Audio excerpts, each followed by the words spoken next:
Hello, welcome to Steps Arcade Bash. This is Steps, and we got to start introducing our panel this evening. First up, I have a lover of the game Pitfall. I went ahead and specifically asked him to be on the stream with us today. It's Kevgret. How you doing, Kevgret? What's up, Steps? Thank you so much for having me on tonight. I'm excited. Had to break out the shirt. What's up, chat? We're about to have a great time. And while researching for this interview with Q&A with David Crane today, I ran into Papa Pete's channel. And I thought it was funny because Papa Brad couldn't make it today because he had another obligation. So I asked Papa Pete because he looked like such a super fan of the Atari and the television and that era of games that I asked Papa Pete to come and join us. And Papa Pete is here. And thank you so much for doing so, because I've really been looking forward to this all day since I heard from you this morning. And awesome. This is just going to be such a great opportunity. Yeah. Do I like Pitfall? I love Pitfall. I love all the games that David did back in the day. It's good to see that I'm filling in for another Papa. Papa. It was mandated. We needed a Papa. There you go. We found one. Welcome and aboard. Then we have our guest of honor, the legendary game developer, programmer, co-founder of Activision, creator of Pitfall, David Crane. How you doing, David? What's up, David? Happy to be here. Right on. Awesome. So what we're gonna do right now is we're gonna start kind of going in order, sequential order on David's collection of games that he helped produce, and so. The Atari era, I believe, would be the start of that with Canyon Bomber, Outlaw, and those titles there. And I know that they're coming out with a new cartridge of Outlaw. Are you involved with that, David? No, not at all. You're not at all, but it is your game. It was one of my first games, yeah. In fact, I think it was my first game at Atari. Awesome. So, go ahead, Pete. Were you involved with the arcade version of it as well? I believe there's an arcade version first, correct? And then there is an arcade version. I think it was Midway, though. Okay. Nothing I was involved in. Right on. And then Canyon Bomber, that game, what year did Canyon Bomber come out? 1978, 79? Yeah, it would have been in that region. Yeah. In that region? And that was also based off the arcade? That was actually one of my prouder moments. One of the things we did at Atari back in those days is Atari had all these hit arcade games, and they wanted to have home versions of them made. That was kind of the primary goal of the Atari 2600 development group, was to make home versions of Atari's arcade games. And Atari had two arcade games. One was Canyon Bomber, the other was Depth Charge. And Canyon Bomber on the 2600 is a 2K byte game. So it's, 1/50th of the number of bytes of an icon on your iPhone. And then, 2K bytes is really very small, 2,048 bytes, and we used every one of them. 16,384 bits, and we used every one of them. But I managed to put Canyon Bomber and Depth Charge, two of Atari's $3,000 arcade games, into one 2K byte Atari 2600 game. Wow. And so when you have to create a game that's based off the arcade game, do you get to look at any of the material from that original arcade game, or do you just play the game, create it from scratch? How does that work? We certainly had access to the arcade division, which was just across the street. But the systems were so different. With an arcade game, if they needed more hardware to do the game that they had envisioned, they would just add more hardware. The box came with the game in it. Unlike with the home console, the console was already in Grandma's house. I mean, we couldn't change the console in order to make a game. So it really didn't make any difference whether or not we had access. There was no need for it. We had to figure out how to cram that arcade game into these tiny little cartridges on the Atari 2600. And I mean, in fact, that was the biggest challenge, was doing anything on the Atari 2600 was very difficult. And at Atari, we kind of bubbled to the top if we were capable of doing that sort of thing. When I first went to Atari, they just sat me down with a 30-page manual that explained the Atari 2600 hardware and said, okay, go make a game. There was no other direction than that.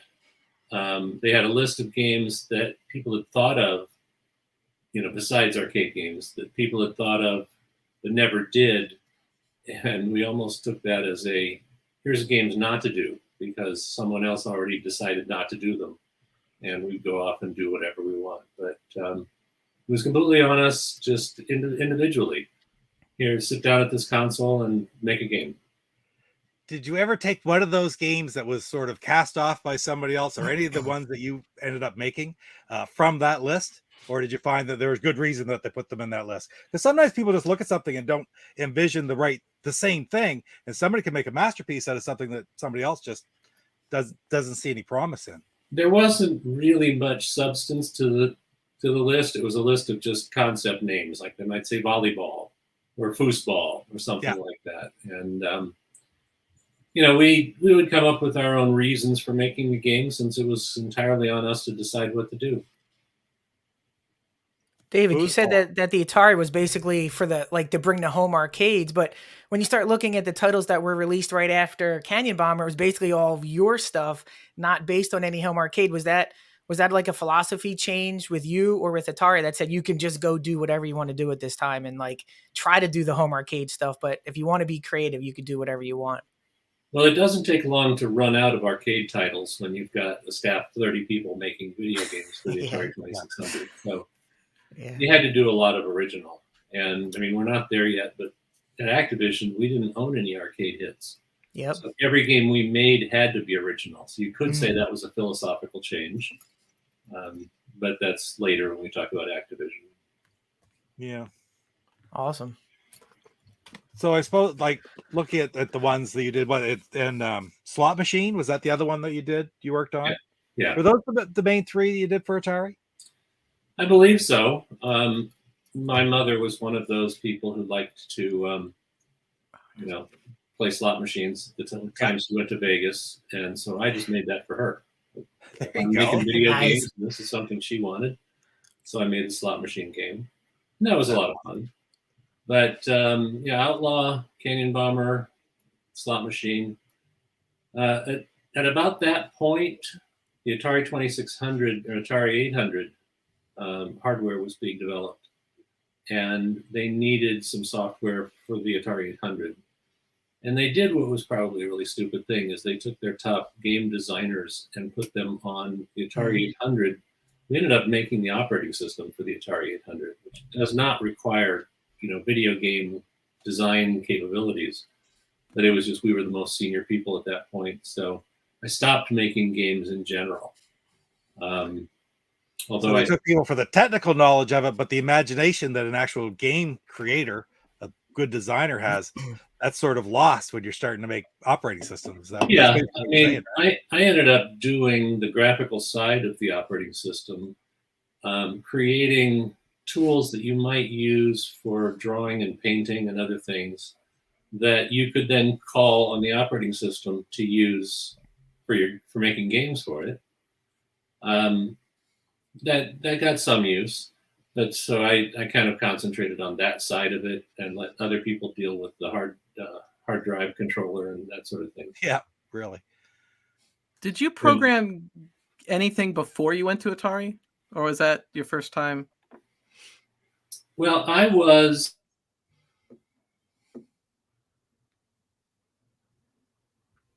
a game creator. I was the kid in the neighborhood who, we didn't have video games, of course, when I was a kid, but we had boxed board games. And I was the kid who if we had a 4-player game we wanted to play and we only had 3 players, I would open up the box, look at the instructions, and figure out a way to make the game work for 3 players, something like that. So I was doing that kind of game design very young.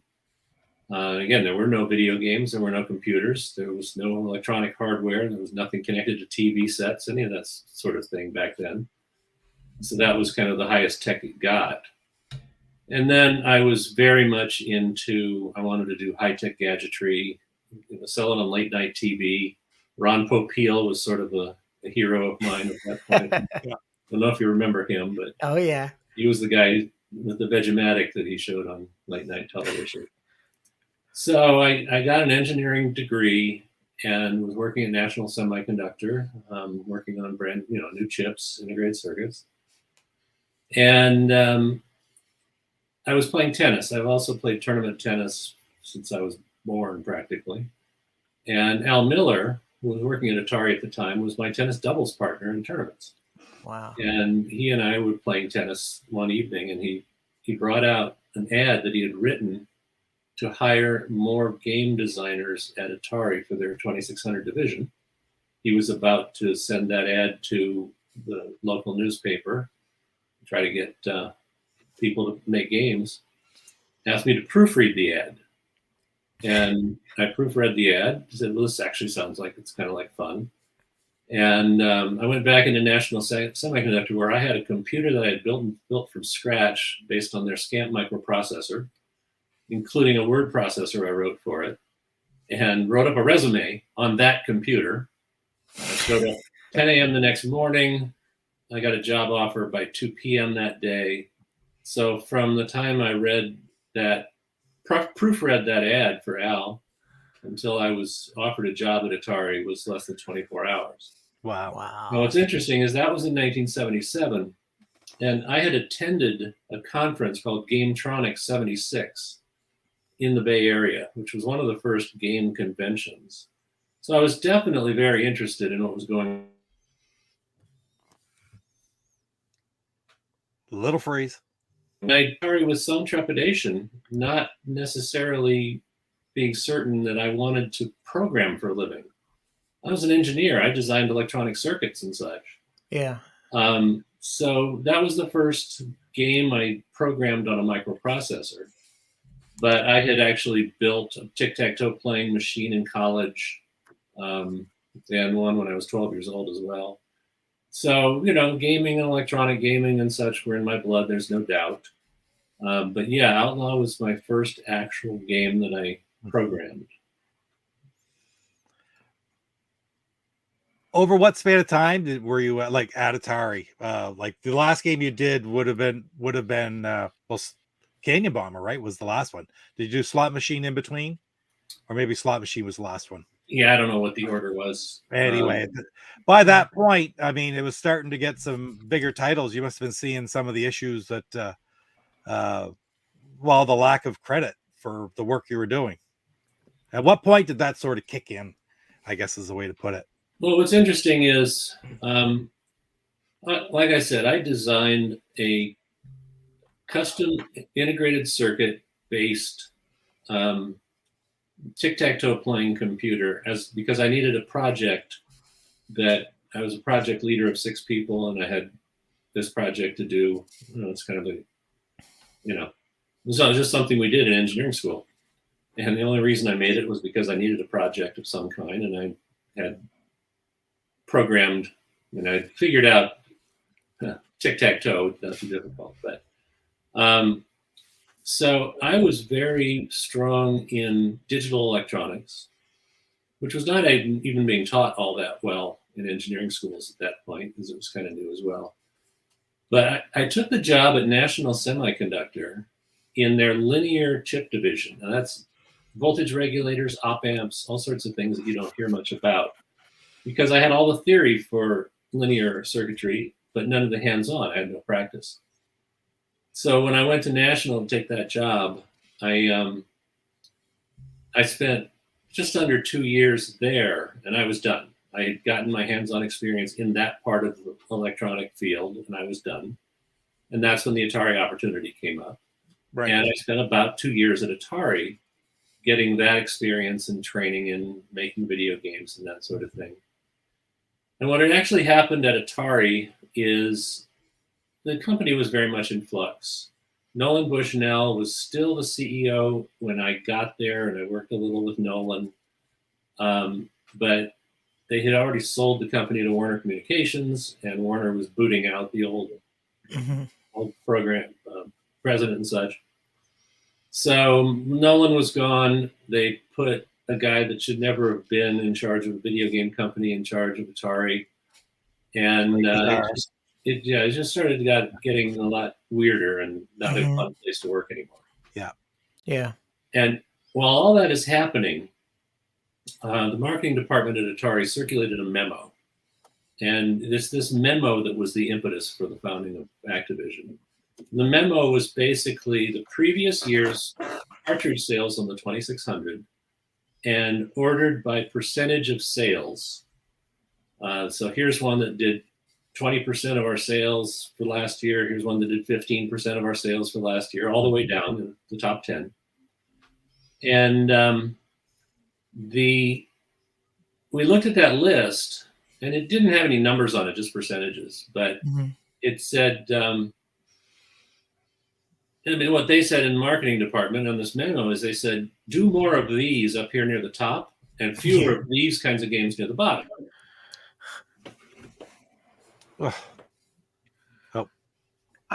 Make games that sell more instead of games that sell less. That's marketing. Like it's that easy.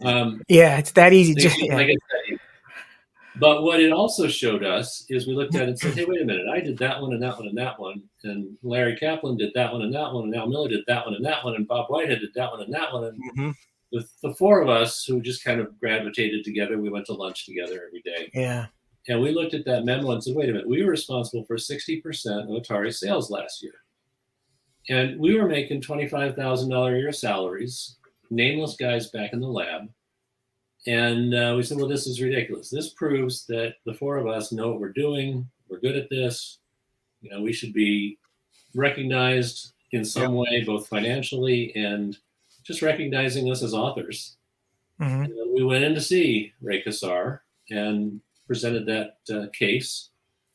And in essence, what he said was, no, this is not a David Crane product or an Alan Miller product. This is an Atari product. And everyone involved is involved in its success, which is somewhat true. I mean, the marketing department and but he kind of basically said that you're not important to this product. You're no more important to this product than the guy on the assembly line who puts them together. And anyway, that wasn't what we wanted to hear. And as we walked out of that meeting, one of the senior vice presidents who was in that meeting just took us aside and shook each of our hands and said, it's been nice knowing you. He knew that was not the answer we were expecting. They were not treating their talent well. And as you see, one of your listeners asked about the towel designers. That was one of Ray Kassar's quotes. He came from Burlington Industries. And he said, don't talk to me about creative people. I've dealt with creative people. I used to work with towel designers. Wow. And so that parallel, it doesn't work. I mean, what we were doing was very intensive left and right brain stuff. A video game requires both halves of the brain, highly technical, and with a 2600, insanely technical. I mean, the things we had to go through just to make a game was ridiculous. And then you also had to be creative. You had to be artistic. You had to have all those skills. And so comparing us to towel designers really was not something that made sense. Well, but anyway, that was the final impetus. And again, as you asked, that was only about 2 years. I'd done 3 games and worked on the operating system for the Atari 400, 800. And at that point, we were just, it's time to go. So we got together again. We just, the four of us, always having lunch together anyway. And we said, well,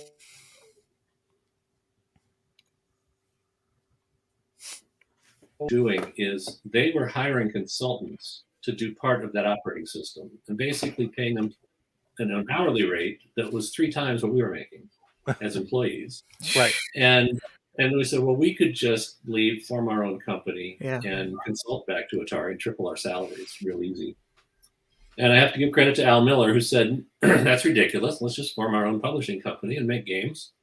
and publish games. And that's what we ended up doing. We went to an attorney who was going to advise us whether we needed a partnership or a corporation or whatever. And he said, well, if you're going to do the first thing with all that consulting, you can be a partnership. But if you really want to create a publishing company, you're going to need to incorporate. You're going to need business people. And he said, and in fact, a friend of mine has just been dealing with venture capital to try to start a video game publishing company. And that was Jim Levy, who was our CEO. Mm-hmm. And we met with him several times over the next couple of months and formed Activision on, I think it was October 15th, 1979. But David, it's one thing to say, we're out of here, we're done with this. But to go from that step to actually forming the company, producing a product, because all you guys are technical, you're creative. Like, you had to get HR, you had the staff. Were you involved with any of that in the beginning? Like, how did the actual formation of the company? Because you're the brains of the operation. You needed to produce product to create the whole company. Who was on the side actually building the foundation and the sales force and the marketing? Yeah, that was all Jim Levy. We had a firewall between the business side and the development side. And that firewall became much more obtrusive later, but it couldn't actually be all that good when we were doing it because we only had an 800 square foot office as our first office. And the design lab was in the kitchen. So when people had to come and get coffee, they had to walk right through and look at what we were doing. Wow. But Jim Levy was a marketing genius, and that's his biggest strength, but he also had the ability to create the company. And, you do it slowly. First you hire a marketing guy, and then you hire a sales guy. And the sales guy goes out and licenses or contract sales. You have salespeople all over the country, and you do it that way rather than using in-house. Yep. Later, you bring them in-house as you're growing. But each of those, aspects of the business, we were just able to leave Jim Levy alone and let him take care of that.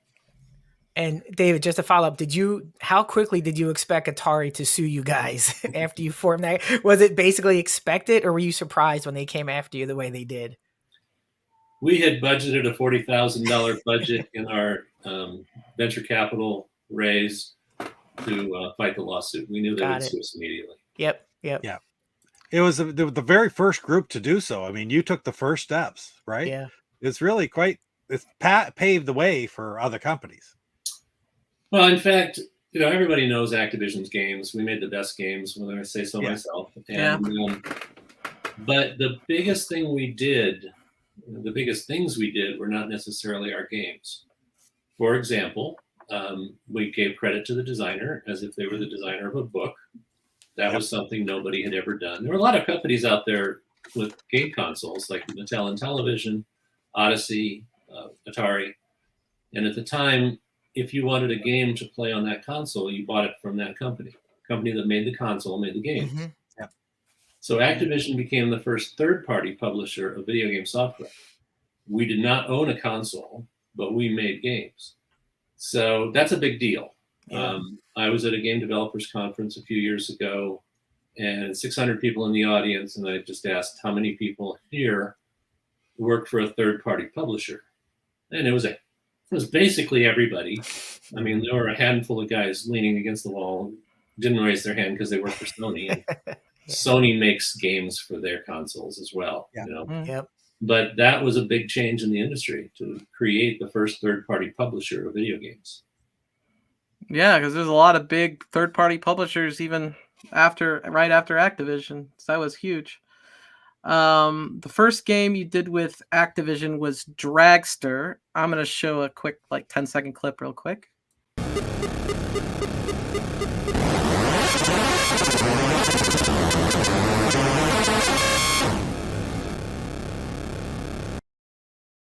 Going off that you could break 6, huh?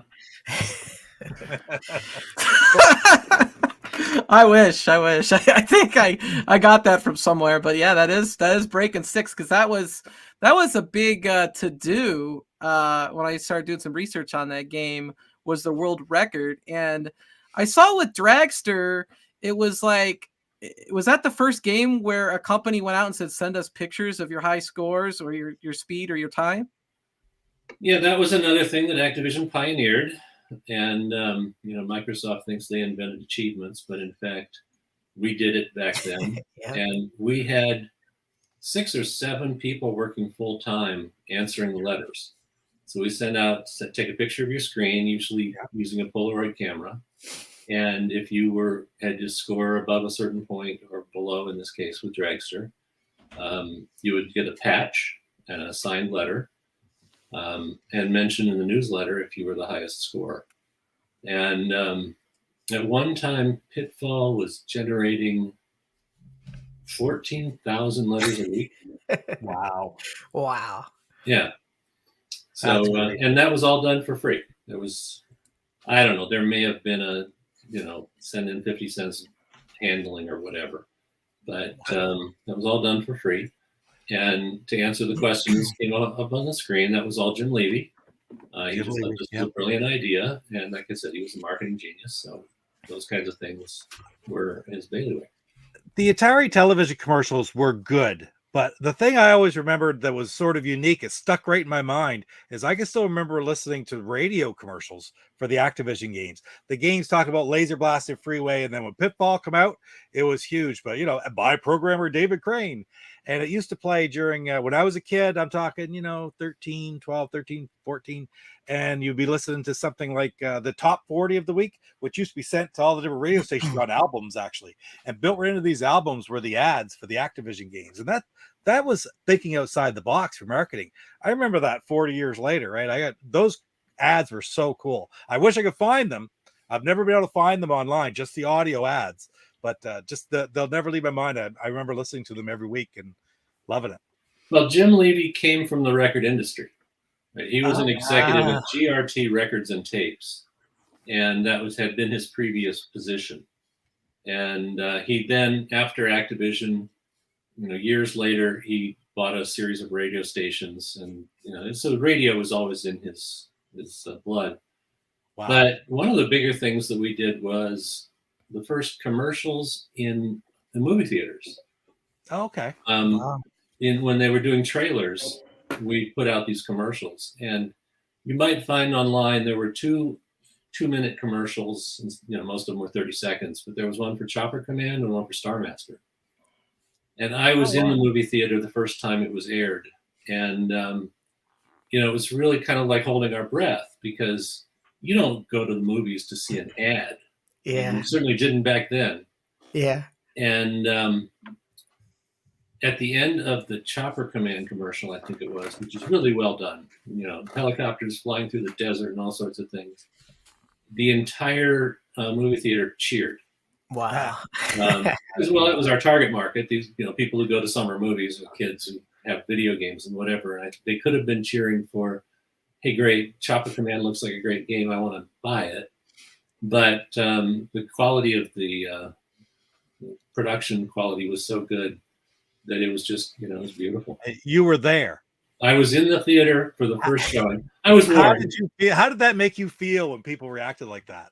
Oh, it's great. I mean, I remember the first time that the four of us walked into a video game store. It was Electronics Boutique in the Valco Fashion Mall in Cupertino, I think it was, California.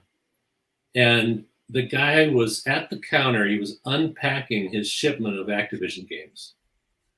And he basically had just gotten his first look at them. And we had our pictures on the back of each game. And he did a double take. It was pretty funny. He looked down at the game, he looked up at us, looked down at the game, looked up at us, and said, hey, it's you guys, Yeah. Because we wanted to go see our games in the store. Sure. And that's a pretty big deal. Yeah. All the effort you've gone to make a game, put it in plastic, put it in a box, put it in a manual, get it sold through distribution, and end up in a store down the road. It was pretty big to see. So, so that was great. I mean, we were doing something that we thought was really fun, and people were loving it. So what could be better than that? And David, that validates you taking that leap of faith, getting that recognition, and seeing that people are actually loving the product that you produced. So at that moment, you have to feel like this is why we did what we did, to see the people, recognize our art, our products. Absolutely. I wanted to ask one more question about Dragster. Why was that chosen as the first Activision game? I don't know. It's actually a copy of an arcade game as well.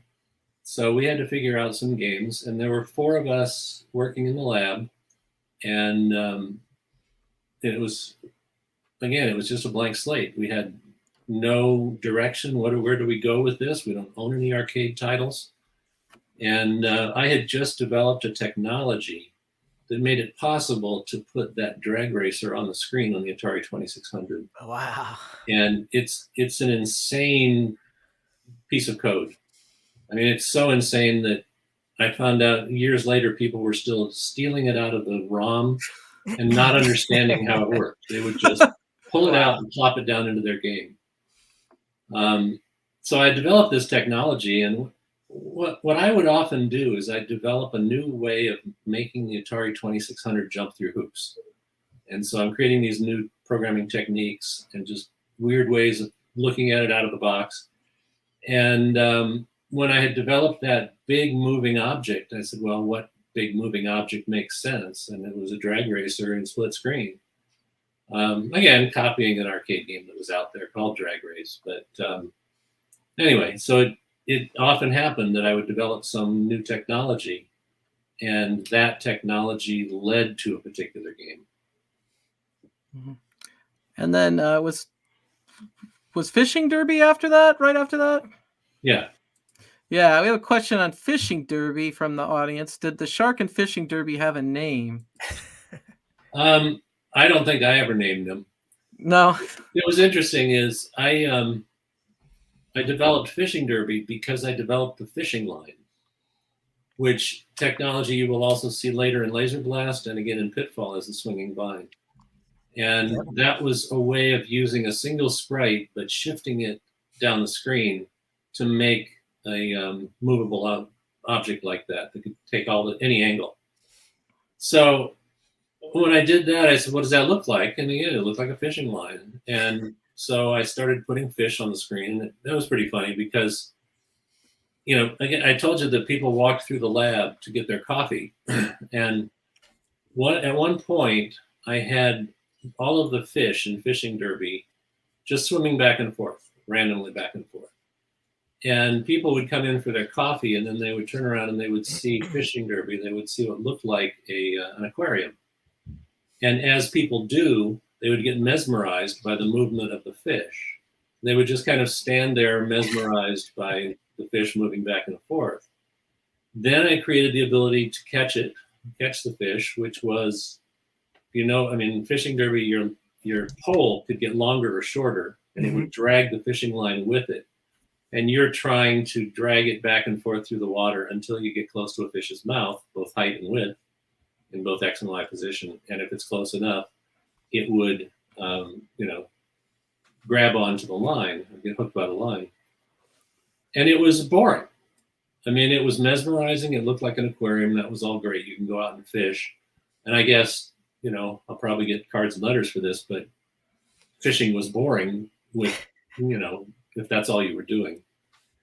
And anyway, so I was talking to Bob Whitehead, who had just been working on boxing.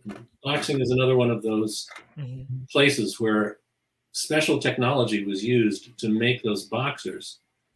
For those who don't know, the Atari 2600 was designed to do tank and pong. That was pretty much all it was designed to do, and anything else we could get out of it was gravy, because it had 2 8-bit objects like those tanks. It had 2 missiles that the tanks could shoot. They were 1-dot objects. And then there was a third 1-dot object that had special capabilities for Pong to make it move more smoothly. And so each one of those boxers was supposed to be an 8-bit object that is the size of a tank in the combat game.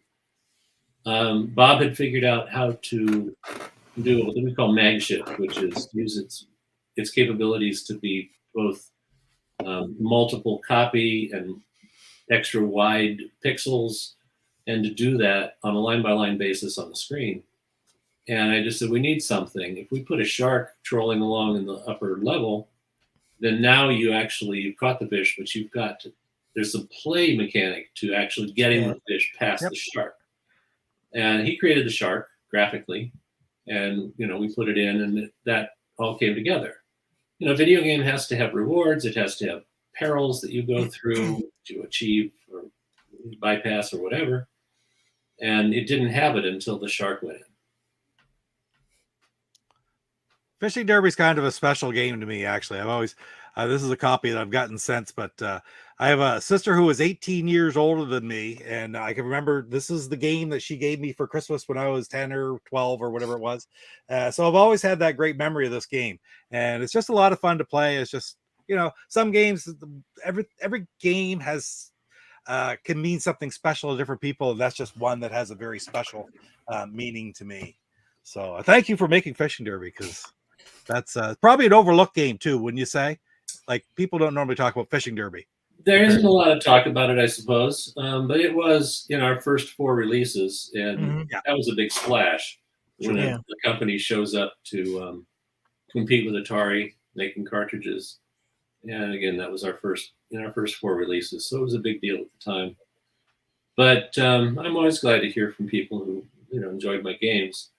What's interesting about those games is most of them, at least until you get to Pitfall, are single screen games. And I was in a panel with one of the creators of Gods of War, and he pulled me aside and he said, I loved those games when I was a kid growing up, and I always tried to figure out how to make a single screen game fun. And he said, I couldn't do it. He said, I can make these big monstrous games that are practically movies, and I can write the screenplays for them in essence and such, but limiting yourself to one screen and a handful of characters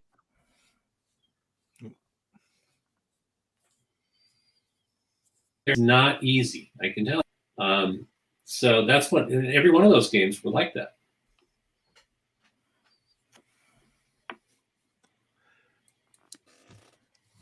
It's changed so much, but I love these old games. Papa Brad says, David Crane, thank you for years of enjoyment with your games. Papa Brad was unable to make it today. He's a big fan, so I'm glad he stopped by real quick. Able to appear, but willing to kibitz. So somebody's asking, what was a bigger hit for you, Kaboom or Pitfall? I would think it'd be Pitfall. Well, certainly Pitfall was the biggest game, and I'm credited on Kaboom, but it's not my game. Larry Kaplan was a big fan of Avalanche, which was an Atari arcade game. And so he created what is the best Twitch game ever made. And at the time, it was blobs that you could, in your imagination, imagine might be rocks. And they were coming down, and he was using the paddle. Very few paddle games out there, but that one was necessary.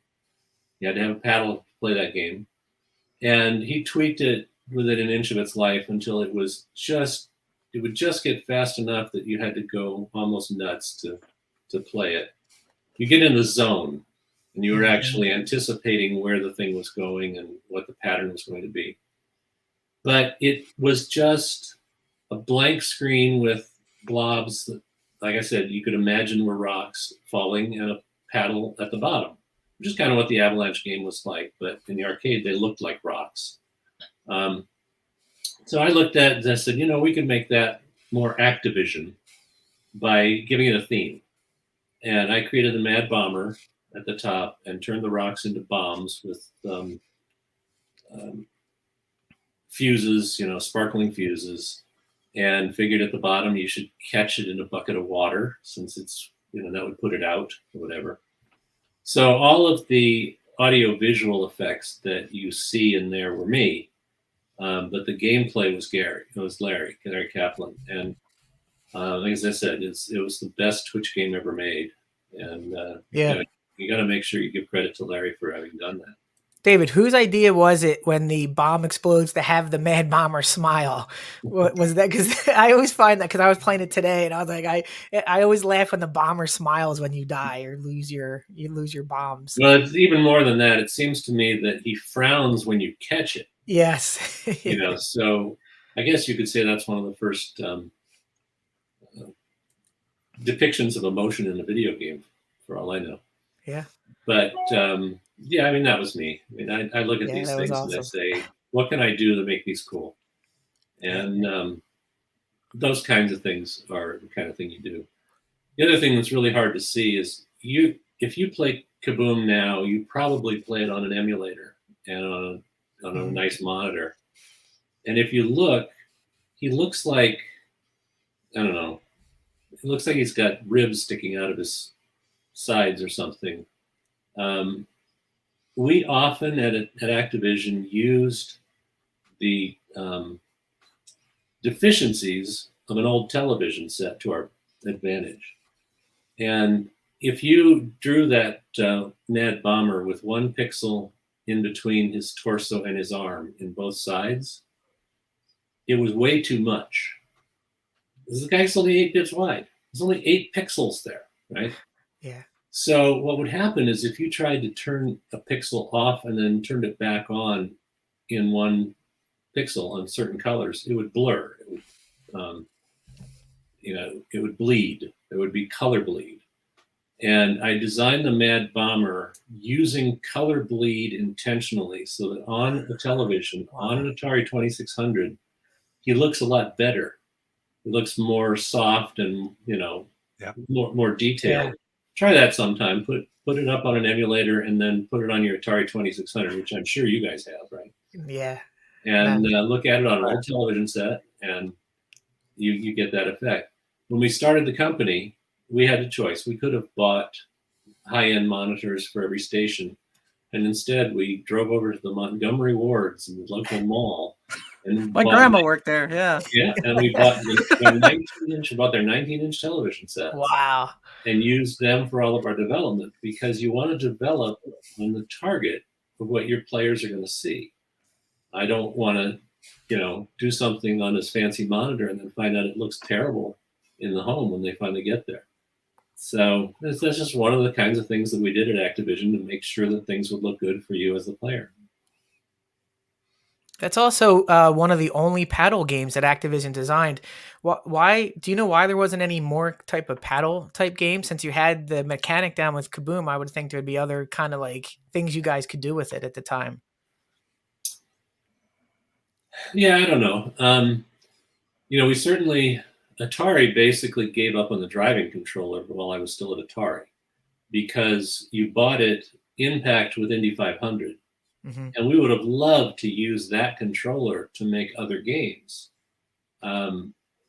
Just a fun controller to use. It's basically a knob with no stop, so you can infinitely roll it around. Yeah. But that would mean that either Atari had to in-pack any game that we made with the controller, or you couldn't even use the game if you didn't own Indy 500. So it actually made it really tough. We would have loved to use that driving controller, but we couldn't. So we had the same problem at Activision, as we weren't going to make a controller. We made software only at the time.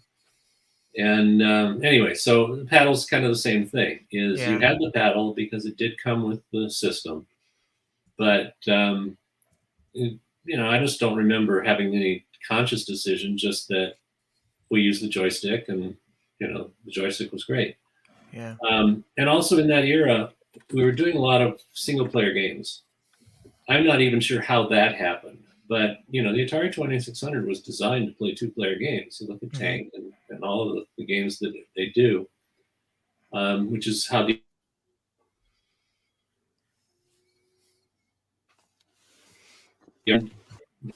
2-player game has an interesting story behind it as well, because Atari put in the difficulty switches, which in the original Heavy Sixer, they're right up front. Then they get moved out to the back in later versions, but they were prominently used in the early games, and they were done to handicap one player against another. If you had two players and you're going to play head to head, you kind of wanted to not have the younger kid be beat by his older brother every time, and you could handicap, make this paddle smaller or whatever. And the funny story about that is that when Atari put them in there, it was absolutely intended to handicap dad when playing with his son, because the dads had played sports, they had great eye-hand coordination, and kids didn't necessarily have that because they hadn't gotten into the big sports yet or whatever. And obviously, it didn't take long before the kids were better than the dads. Yeah, exactly. And the dad was asking the kid to put on the handicap to play evenly. Yeah. So, are we ready for Pitfall? Uh-oh. Yeah, let's show the video real quick in case anybody's been living under a rock and doesn't know the game Pitfall. Pitfall, what's that?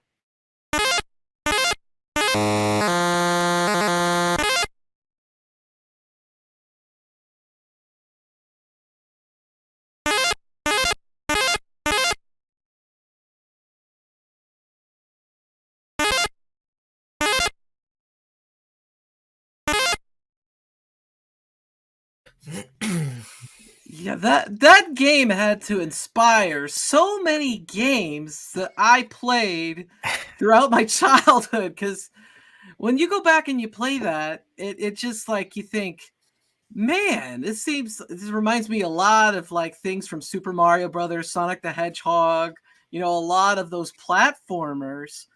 And I feel that this game really inspired a lot of other designers. Do you feel that way looking back on it? Yeah, there's no doubt. I mean, you understand, we were innovating every day. Every day we came into work, we had to come up with some new innovation to make something happen, whether it's the programming that went behind all this kind of stuff or the concept of running and jumping and climbing and going from one platform to another.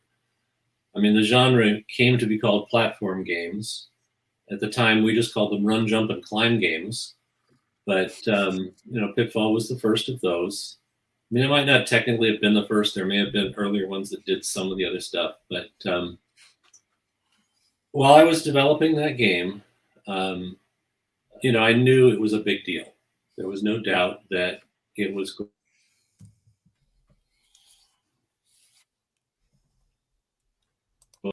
So I was very careful to work on it, put a lot of effort into it, put enough effort into it so that it did achieve what its potential, and was able to really create a belief in the player that he could go anywhere and do anything. That was the nice thing about a screen-to-screen game like that. You run off the right side of the screen, you're on the left side of the next screen. You don't know what's there. No. And they are different. They're not terribly different because I had memory limitations.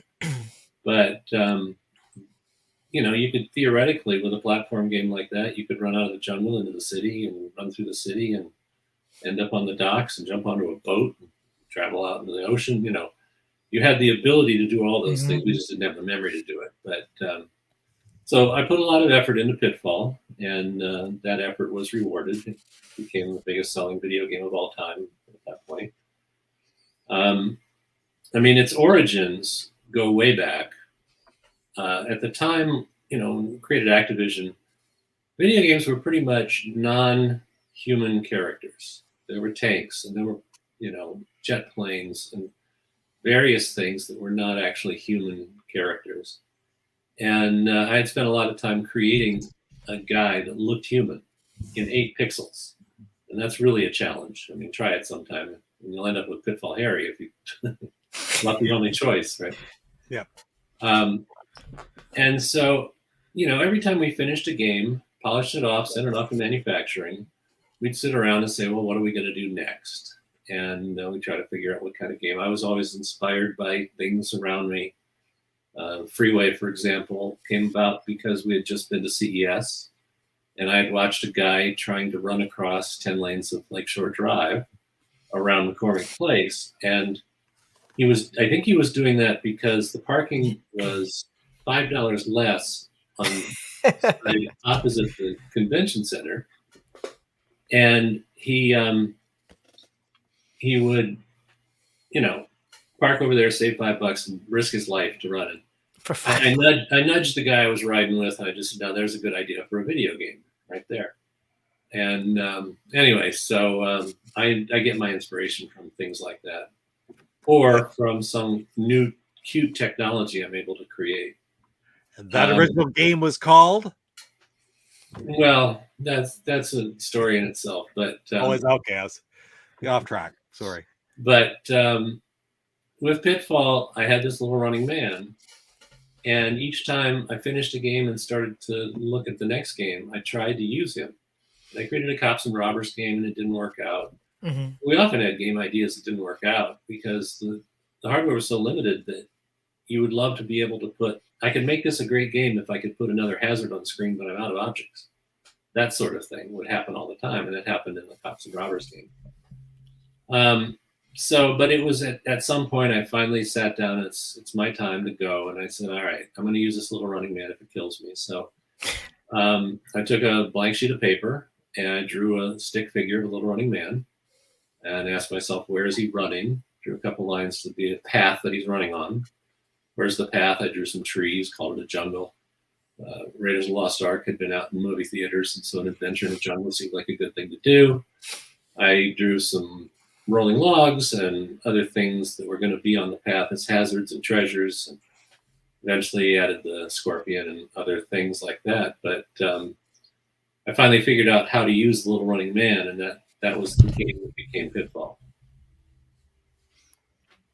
Now, that's interesting because when I first was doing, research on this, because, when you get somebody on the panel, you want to look things up, make sure that you're got a clear head.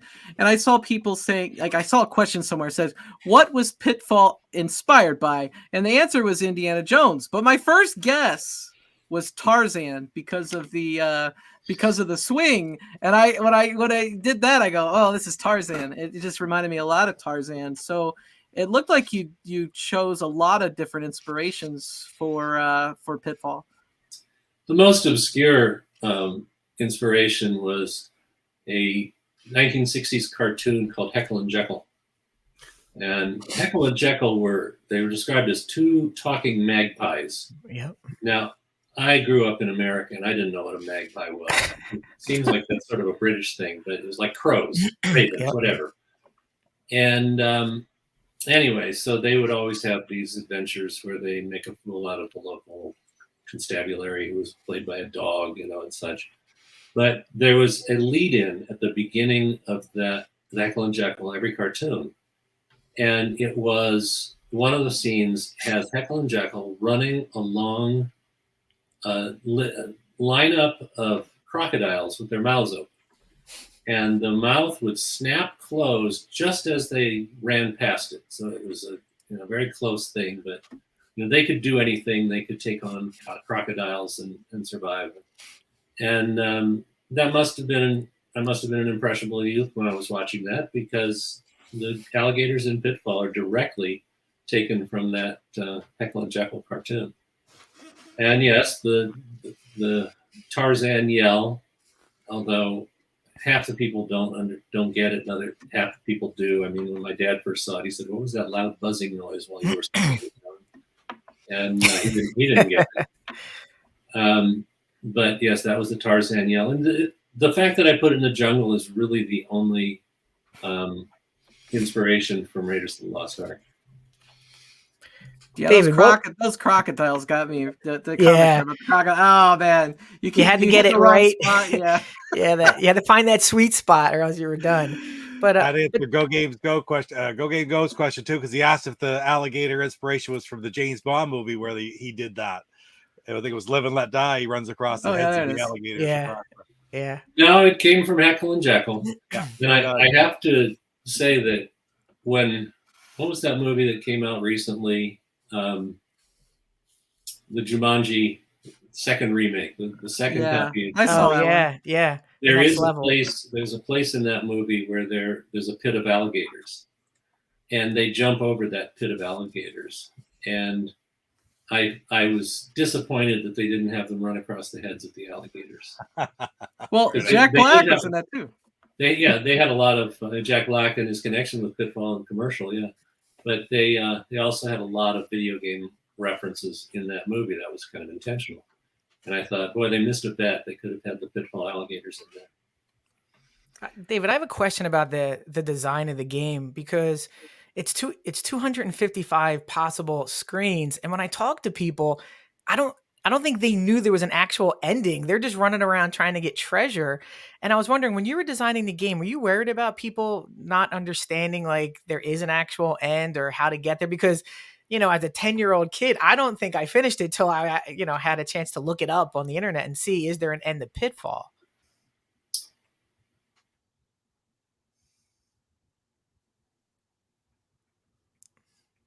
Again, I only had a 4K byte ROM, 4,096 bytes. And if you wanted to do 255 screens of anything, let's say you needed 30 or 40 bytes to define a screen, we would run out of ROM long before we got to 255 screens. So the world in Pitfall was generated by about a 20 byte routine. It was algorithmically generated. Wow. And this is one of the more obscure things that you almost have to be a programmer. But there was a particular type of shift register that would put out what looked like a random sequence of numbers. And I created one of those. And then I created the opposite of it, so that if you ran this algorithm once, you would get, maybe it's got 13 in the register, and you would get 27. And then if you ran the other algorithm, it would take 27 and it would put you back to 13.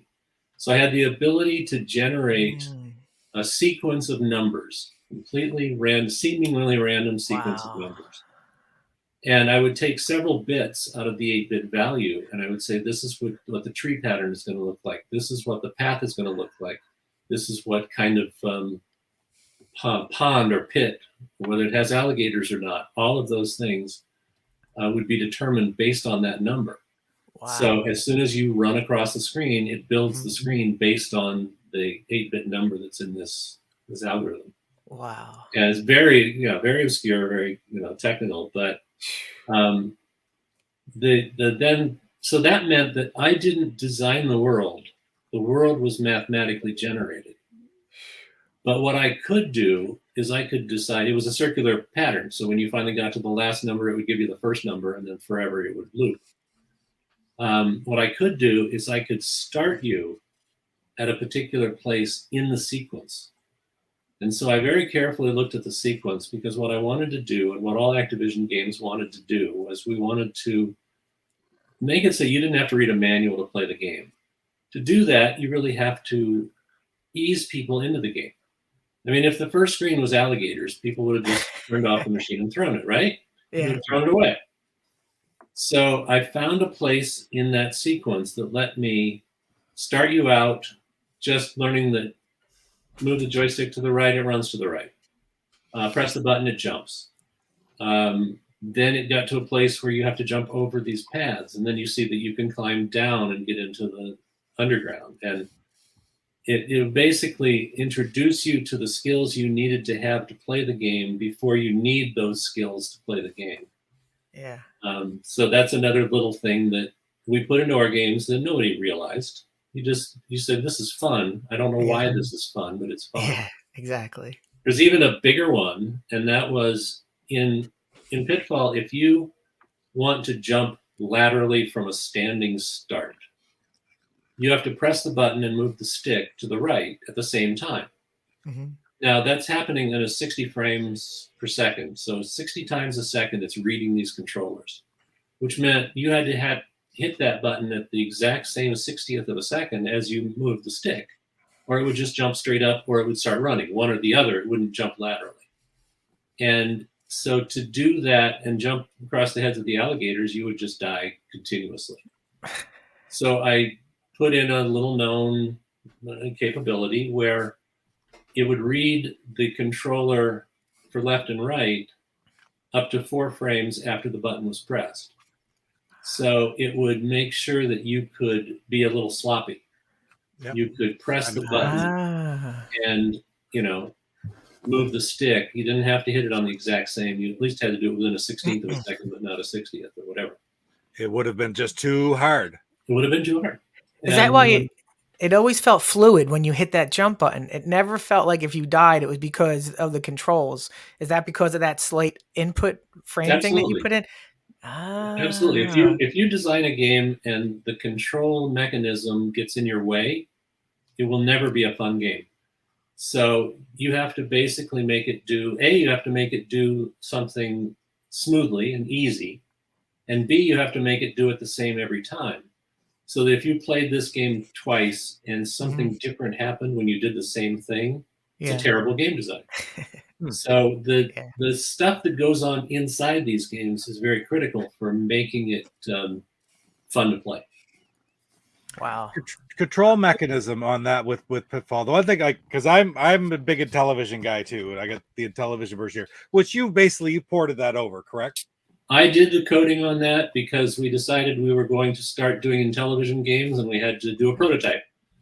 So now it's extremely it's pretty much almost the same. And the one big difference that I find in the two games is that in the Intellivision version, you have to hit the side button to drop off the vine instead of tapping, like you hit the joystick instead of tapping the disc. Is that something that you very intentionally did for a specific reason, or just the way it worked out with the control? Because in that specific instance, I don't have a slightest recollection of why I would have done it that way. Okay, I was thinking it might have been because just with the direct digital or the nature of the disc, it just might not have felt right. So you probably. I think the ColecoVision plays the same way as the Atari version because I was playing that the other day. So I haven't played the Intellivision version, interestingly enough. But I know I was going to ask. So when I'm playing Pitfall, I'm like, thank God I have 3 lives. And then I read somewhere when I was researching this that you originally intended there to be 1 life. Permadeath. And then you think about all the games that came after Pitfall, and they all have 3 lives. It's like a standard bearing thing. Were you the first ones to do 3 lives? And whose idea was that again? Well, I don't know about that because there were a lot of games in the arcade as well, and multiple lives were something that you would have in those kinds of games. But yeah, I was putting on my purist hat at the time, and I said, I'm going to make a game. The perfect game is you get 1 chance, and how far can you go on 1 chance? And one of the things we did at Activision that worked out well for all of our games is we would kibitz on each other's games.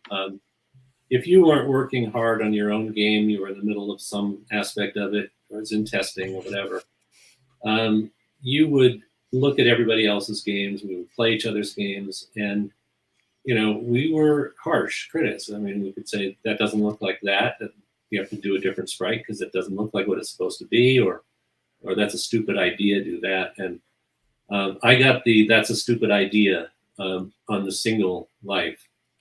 And it was a pain because I was a week from release. I mean, I was done with the game. It was fully developed, tested. And finally they just said, no, you've got to have extra lives. So I had to, one of the things we did in those games is halfway through the game cartridge, you filled the available ROM space. You were done. And yet you had all these other things you had to put in. So we would go through a process of rewriting the code over and over again to try to save a few bytes, make it a little faster, a little shorter, smaller footprint anyway. And so in the last week of the project, I had to figure out how to do 3 lives. One was I had to put the hash marks up in the upper left-hand corner that shows that you have extra lives. Yeah. I had to rewrite that display kernel for number of different times, different ways to try to get that to fit.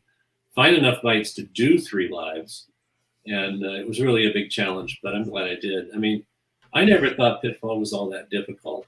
And I've had people tell me it was the hardest game they ever played. Well, come on, give me a break. I know the alligators are supposed to be hard, but so yeah, and that's just another thing. The day that I released the code to manufacturing, I am probably the world champion in that game. because I'm the one who spent the most time on it. You know, I'm the world champion. Yeah. Well, the week after the game goes into the public, some kid has figured out a better way to play it in some different way, you know. And the best example of that is going right or left. I designed the game so that you would go from left to right, and that's how you actually got to learn the skills you needed before getting to some hard thing to do. But when you die, you get dropped to the left side of the screen. Mm-hmm. So if you run right to left and you die on the obstacle, your new life is spawned past the obstacle, which by definition right there, it makes it an easier way to play it. So most players do now have learned to play it from right to left, even though I intended it the other way. It's a very addictive game. You know, that's what I think keeps it relevant today. Is just it holds up, the gameplay. It's very fun, very addictive, and a lot of games of that era, there's only a handful that do, and Pitfall is definitely one of those, I feel. Plus, you know, you have a 20-minute time limit, right? You know the game has to end. So if you sit down to play it, you know it's not going to last 3-4 hours. You got to get in. You got 20 minutes. It's tense, and then you know. So that's another reason why I think the game has its longevity. It's almost like one of the first speedrunning games out there. Well, I can top that. Dragster is a 6-second game. Yeah, you're right. Yeah. And I've had people right at the time. I mean, the first versions that came out go to the salespeople. And I had one of the salespeople come over and try to throttle me, wanted to strangle me, because he had just played a 35-hour session of Dragster, trying to shave a tenth of a second off his time. And so you take a 6-second game, and it's still addictive enough to play for a 35-hour session. Yeah. Yeah. Amazing. And it's actually, right, David, one of the most controversial games, Dragster, with exactly what you just said, for the time limit, for the controversy with Todd Rogers. So yeah, even to this day, people are still trying to prove the time or disprove the time on these world records. It's probably that had to have been an unintended consequence, right, of what you were creating. The fact that 40 years later, people, and you know, with Pitfall trying to get the highest, fastest time, and Dragster trying to get that. They're actually using computers to see if it's possible, David, to get these world records. It's got to be funny for you, who created these games, to see these obstacles trying to figure this out. Yeah, we didn't contemplate speed running. I did that in my new games for Audacity Games, but yeah, at the time we didn't think about somebody trying to make a perfect run or whatever. I mean, I did anticipate people figuring out how to get, the 140,000 points or whatever it is exactly in Pitfall. I don't even remember exactly what the number is now. But the other thing about the world records is, the Guinness Book of World Records tries to be really, I don't know, careful about ascertaining, having people watch the gameplay to make sure it's accurate, all those kind of things.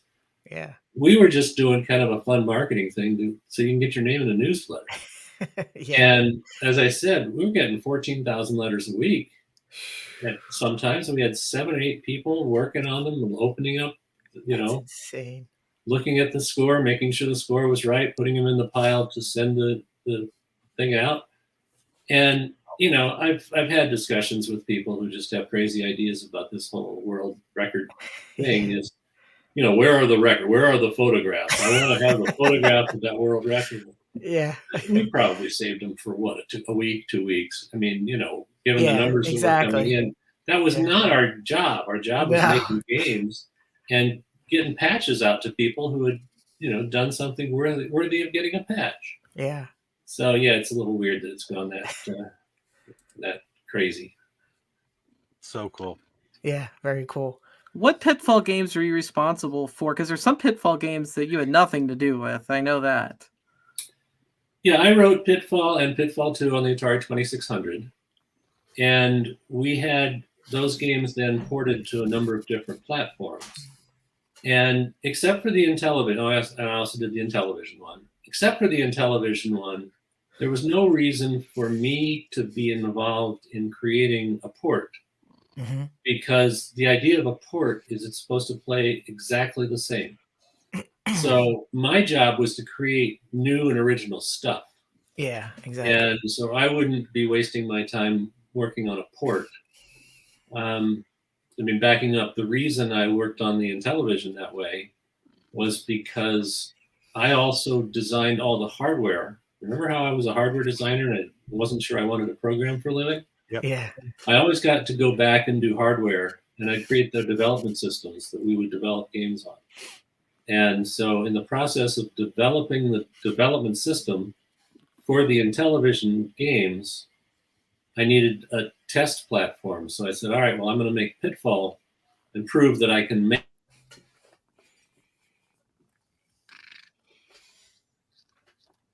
so that was a combination hardware software project that I did. But anyway, when it came to porting, the game was the specification. I mean, you don't need a document or written specification or anything. You hand the guy a game. You say, here's how it plays on the Atari 2600. Make it play that way on the ColecoVision. You know, and then I would go back and make sure that they recognized some of the tricks we did to make the jumping more smooth and that sort of thing. But in general, I was not involved in the ports. Then it was licensed to Nintendo, and Nintendo version I had nothing to do with. There were arcade games that I had nothing to do with. Long after I left Activision, they did a Sega version, I think. I saw the Genesis version. Yeah. Yeah. Yeah, and then there was Super Pitfall, and you know, once it became a property, it was, you know, it had a life of its own, and it moved on. Yeah, and then Xbox. There was a mobile version also that was kind of a temple. Was a Temple Run. Was another one of those things. It was pretty much a copy of that. So yeah, I mean, I made the originals, and someone else did all the ports, and then after that, it got licensed out to other companies to make things. David, what is that? Go ahead. Sorry. I'm gonna say, David, what is that like? You gave birth to Pitfall, and then it's like you don't have control of everything else that comes along. And I'm sure you're looking at this saying, "Wait, I might have done this differently. I might have done that differently." Is it hard sometimes to look at some of these pitfalls and say, "It's my baby," but it's not? It can be difficult, but you know, it's interesting. We were being chased from behind by our own successes. Every game we made had to be better than the last one we made. So we were really totally absorbed with making new stuff. And I wouldn't have been interested in making just another version of something that I had created. Yeah. But I mean, it's nice to have been a key component of creating a company that changed the industry forever. Recently sold to Microsoft for $60 billion or whatever. Don't you wish you had some of that? Yeah, that would be nice. But I was gone from it for a long time. But it is rewarding to have created something that is worth $60 billion. Yes. Really? But David, beyond that, I mean, I quite honestly mean this when I say without Pitfall, there were millions of gamers that probably wouldn't exist today because, you know, my 10-year-old self that played Pitfall, it just made video games open up to go left and go right and not know what was there. And to this day, I'm still playing them. And a lot of it is owed to you and your creations like Kaboom and Pitfall. So it's beyond the monetary. I'm telling you, I wouldn't be playing these games without the whimsicalness that you created and put on cartridge. So, you know, there's so much more at stake. And I'm sure there's so many gamers that tell you day after day, Pitfall was my gateway into video games. And I haven't stopped to this day. I apologize to those people. Yeah. Tell that to my wife. Yeah. So how did real quick, because I think we got to keep moving on because we've been here a while, but Ghostbusters on it was Activision game on 2600? No, it was actually started out as C64. Oh, okay. It started out as C64 and then it was released on the 2600. Yeah. How did that come about? Like, did you guys go after that license? Well, it's interesting. The industry changed many times. when I was at Atari, I told you that I made Slot Machine for my mother. Well, she and I also like playing Boggle, which is a Parker Brothers game. I don't know if you're familiar with it, but you just make words from a grid of cube letters, whatever. Cubes with letters on them that could make words. And I created a Boggle game on the Atari 2600 as a test. I hadn't actually finished it and polished it and put a theme around it or anything like that. It was just the guts of playing the game. It played really well, except, of course, on a 2K game, you couldn't have an entire dictionary in there to check words to make sure they were accurate, And before finishing it, again, it was just a test at that point. And before finishing it, I took it to my boss, and he took it to the marketing department or whatever. And their response was kind of ridiculous when you look at it in hindsight. He said, "We don't license properties to make video games. We're Atari. We'll license our properties to other people, but we don't license other concepts or properties to make a video game out of." How many video games on the market today are licensed products? All of them. All of them. So it's just like in the movies. There was a time, movies and TV shows, where if you wanted to put a Pepsi machine in your movie, you had to pay Pepsi for the rights to put a Pepsi machine in the workroom, and it was going to be on the screen. And now Pepsi lines up to pay to be the machine instead of a Coke machine. Yeah.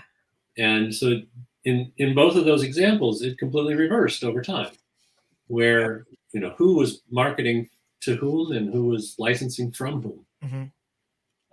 So now, almost before, well, certainly before a movie completes its principal photography, they are taking the script out and showing it around to see if anybody wants to license it for a video game.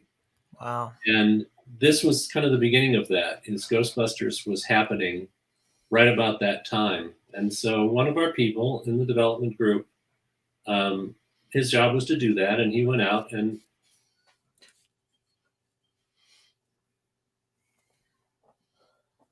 it was the Ghostbusters script. And they brought it back to the lab and said, "Anybody want to do this?"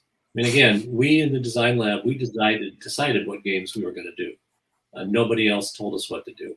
Wow. Our CEO, Jim Levy, of course, he has to make plans about how he's going to produce them, how he's going to market them, and that sort of thing. But those were funny discussions. He would say, "Guys, the things you're working on in the lab, can you tell me how many are going to be done by November so that I can make a plan for how I'm going to publish them?" And you never knew when a game was going to be done. Sometimes you had to work months longer to actually put that spark into it to make it fun. But we would be able to say, "Yeah, I'm pretty sure that this game will be done by November," or whatever. So again, it was the guys in the lab who knew how to make games were in charge of which games we're going to make. And in fact, between us, who's going to do it. So we all read the script, and it had a lot going for it. The script was really well written. It was pretty funny. We knew it was going to have all those Saturday Night Live guys, and we thought this could prove to be a pretty successful thing. But we got the script 3 months before the movie was about to premiere, and it was a year job to make that game. And even if the movie was pretty successful, the rule with movies is a year after they come out, they're gone. And they have to be really something special to still be interesting after a year. Now, it turns out that movie was something special. Right. And, would have been fine. But we looked at it, so we'd like to do this, but we have to figure out how to do this so that we're out pretty much simultaneous with the movie. So I've got to figure out how to do this in 3 months. And again, it would have been a 1-year project. Well, it turns out I was working on a game which had a working title of Car Wars. And it was kind of patterned off. There's a novel called Car Wars, and I just read it. And I thought, well, that's kind of a fun thing. We could do something like that for a video game. And it's basically people driving down the freeways. The laws have been repealed, and outside of the cities, you can do anything you want, which means machine guns, flamethrowers, whatever you want on your car.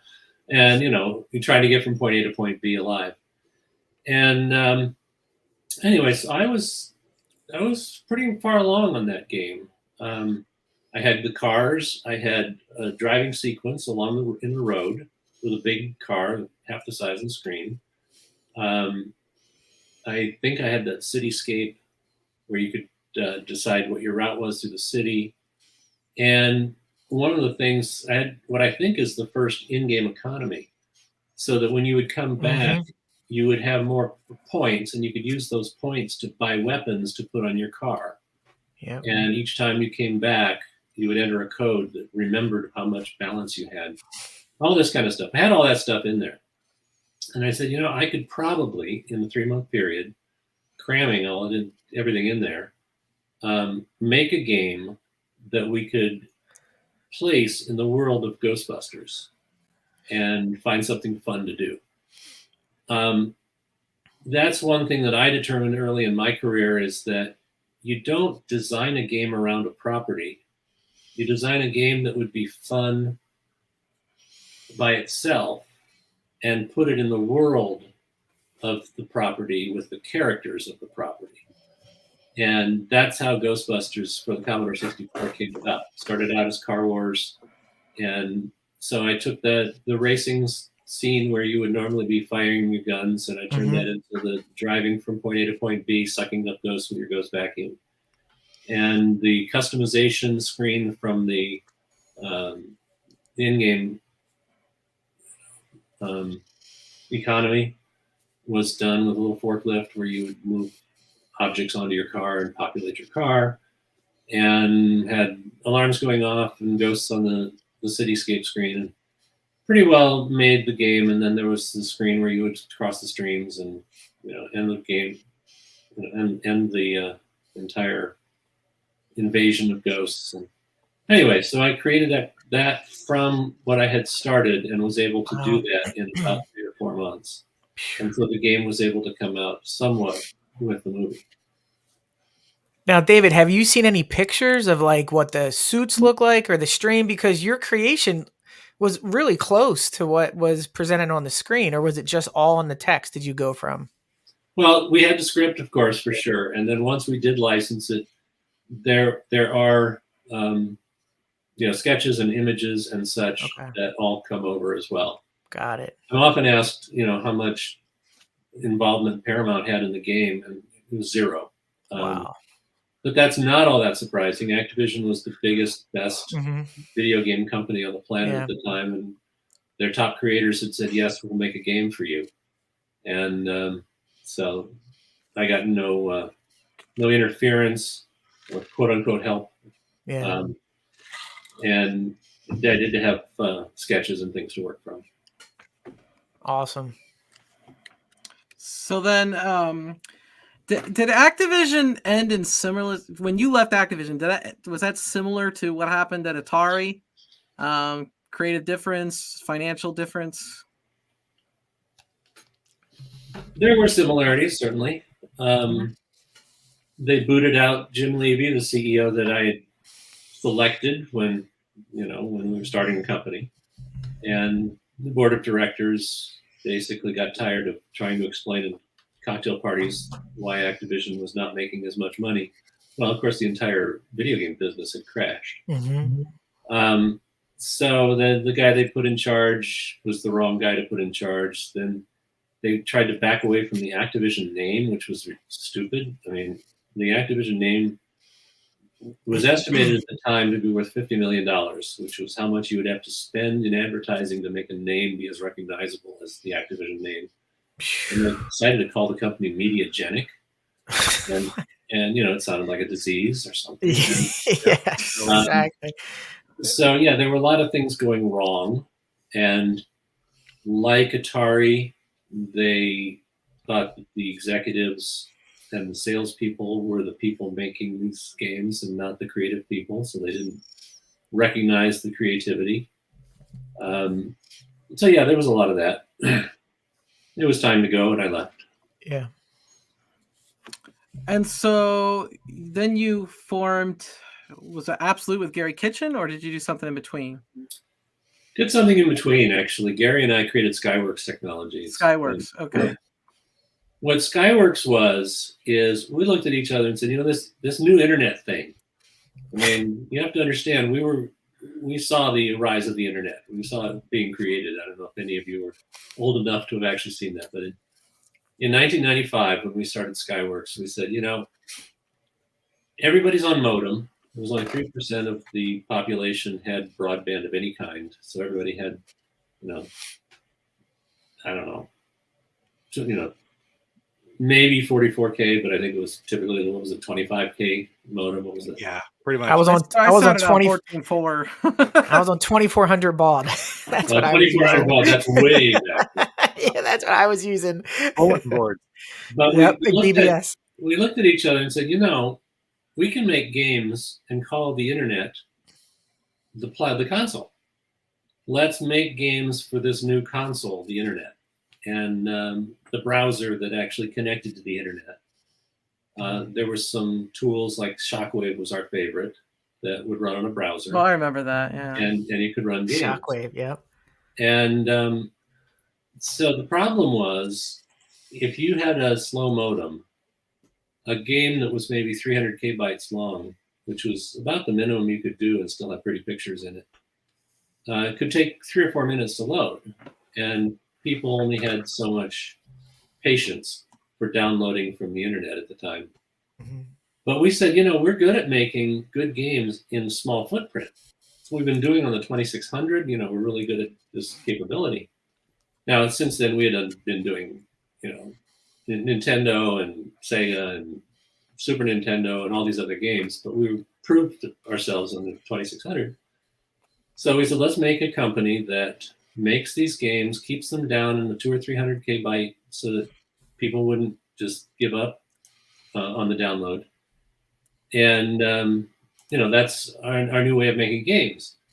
The problem with that was, how do you make money? The other thing you guys don't remember is that in 1995, people were afraid to put their credit card online. Mm-hmm. Well, you do remember that. Well, I would always use the AOL trials. I would scam those trials, David, for AOL without using a credit card. So yeah, you would just they charge by the hour. Discs. Yeah, but if you get a trial disc for like 10 hours, you would have a stack of those discs. You'd never have to use a credit card. But people were actually afraid of putting their credit card out there because they thought it was going to get stolen and they were going to get robbed and whatever. Yeah. So we couldn't count on selling games in this new paradigm that we were creating. So we decided to create a 3-way partnership, and we brought in advertisers. Because there were a lot of companies at the time in 1995 who said, internet's going to be this next big thing. How do we get into it? Yeah. And there were companies, big media companies were convincing them, you make a website and you show the making of Oreo cookies, and people will be so interested in that, they'll come to your website, and they'll do that. And we said, no. Give them games to play for free. They will come to your website to play games for free, and you can pass along any message you want to pass along in the process. So we ended up doing that. We created the Lifesavers Candy Stand, was our first big thing. And it was a huge gaming site. You got to play for free, and you just got unobtrusive advertisement. You knew you were looking at the latest Lifesavers candies. You could see these things. We didn't necessarily put Lifesavers into the game as characters or anything like that. We created fun games to play, billiards and, skee ball and all sorts of fun, short little games. And millions of people would come to that. Our success there was something like 20 times better than banner ads. Wow. As far as advertising was concerned. And because if you remember, the most important thing about a banner ad is recognizing it before you accidentally click on it. Right? Yeah. Because if you clicked on it, it takes you somewhere else. Go somewhere else. Yeah. So that's how you recognize banner ads, so you wouldn't accidentally click on it. But we would get people clicking on our stuff because they want to go there. They want to go play. So anyway, and then a couple of years into it, somebody coined the phrase advergaming. And again, it's nice to know that you're doing something so unique that somebody has to come up with a new name for what you're doing. And that was the case. So Skyworks was a big deal. We pioneered advergaming and had a great business for a while. Things always happen to companies whatever. And, eventually Gary and I were staring at each other saying, what are we going to do now? And that's when we created Audacity Game. What was the story behind? I have somebody in the chat that was asking about A Boy and His Blob. What is the inspiration for A Boy and His Blob on the NES? Yeah, Boy and His Blob was a unique gaming concept. Is I wanted to make a buddy game with an AI buddy. So you're playing this game. It's really a one-player game, but you've got this buddy that comes along with you. And it was going to be an adventure, and it was probably going to want to be a tool-using adventure. And one of the things I hated about tool-using adventures is you had to leave the game to open up an inventory panel and select from that inventory panel.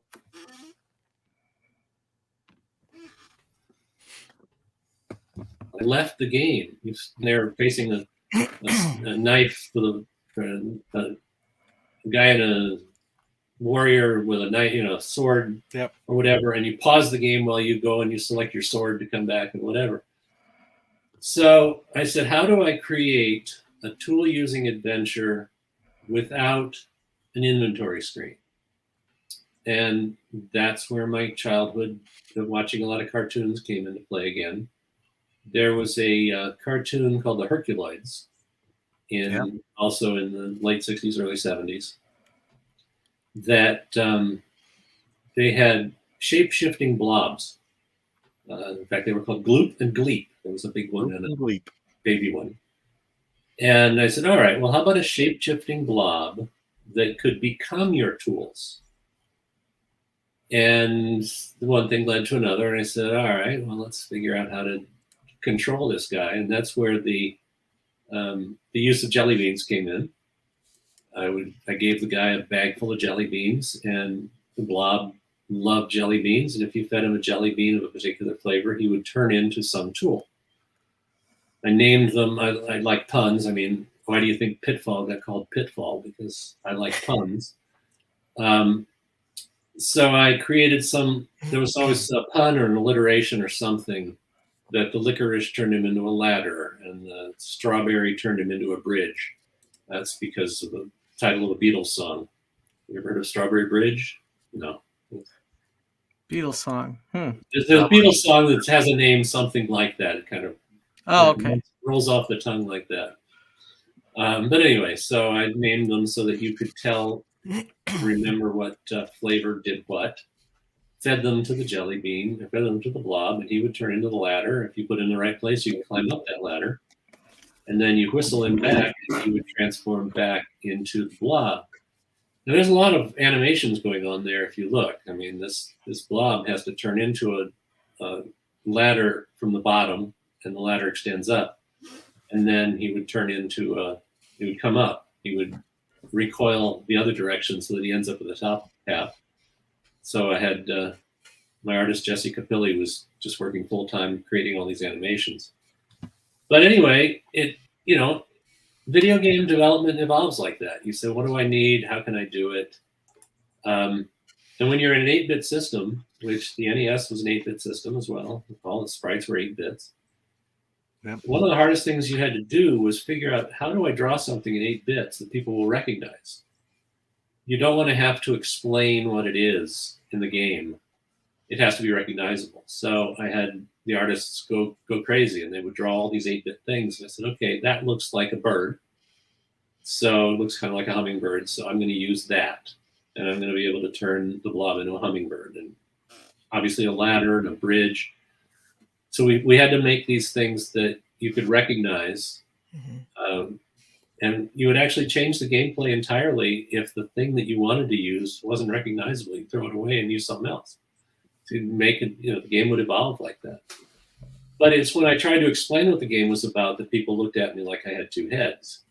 I mean, so okay, there's this shape-shifting blob who came down from the planet Blobolonia that was, had all of its vitamins were gone because they were being hoarded by the evil emperor, and he comes down and he asks your help to come buy vitamins and take them back to Blobolonia. But to do that, you have to do go underground caverns under the city of New York, and you have to collect gold so that you can buy vitamins. And when you buy vitamins, then you turn them into a rocket and you fly to the planet Blabalonia, et cetera, et cetera. So it sounds like a crazy thing, and if I were to have been able to come up with that idea in its entirety from scratch, and I don't use drugs, but you'd have to blame them. Yeah. I was gonna say, did you get that idea at one of those Atari parties? Yeah. You didn't go to those, did you? I didn't do that. No. No. I remember seeing that. Yeah, we were very dedicated professionals doing these creative things. We were not involved in drug parties and hot tub parties and such, which had pretty much ended before we got there anyway. But Okay. But yeah, so the game evolves, and it's only, like I said, when you try to tell the story from the end, once you've gotten there, it is hard to wonder how you got there. But you get there iteratively. You get there with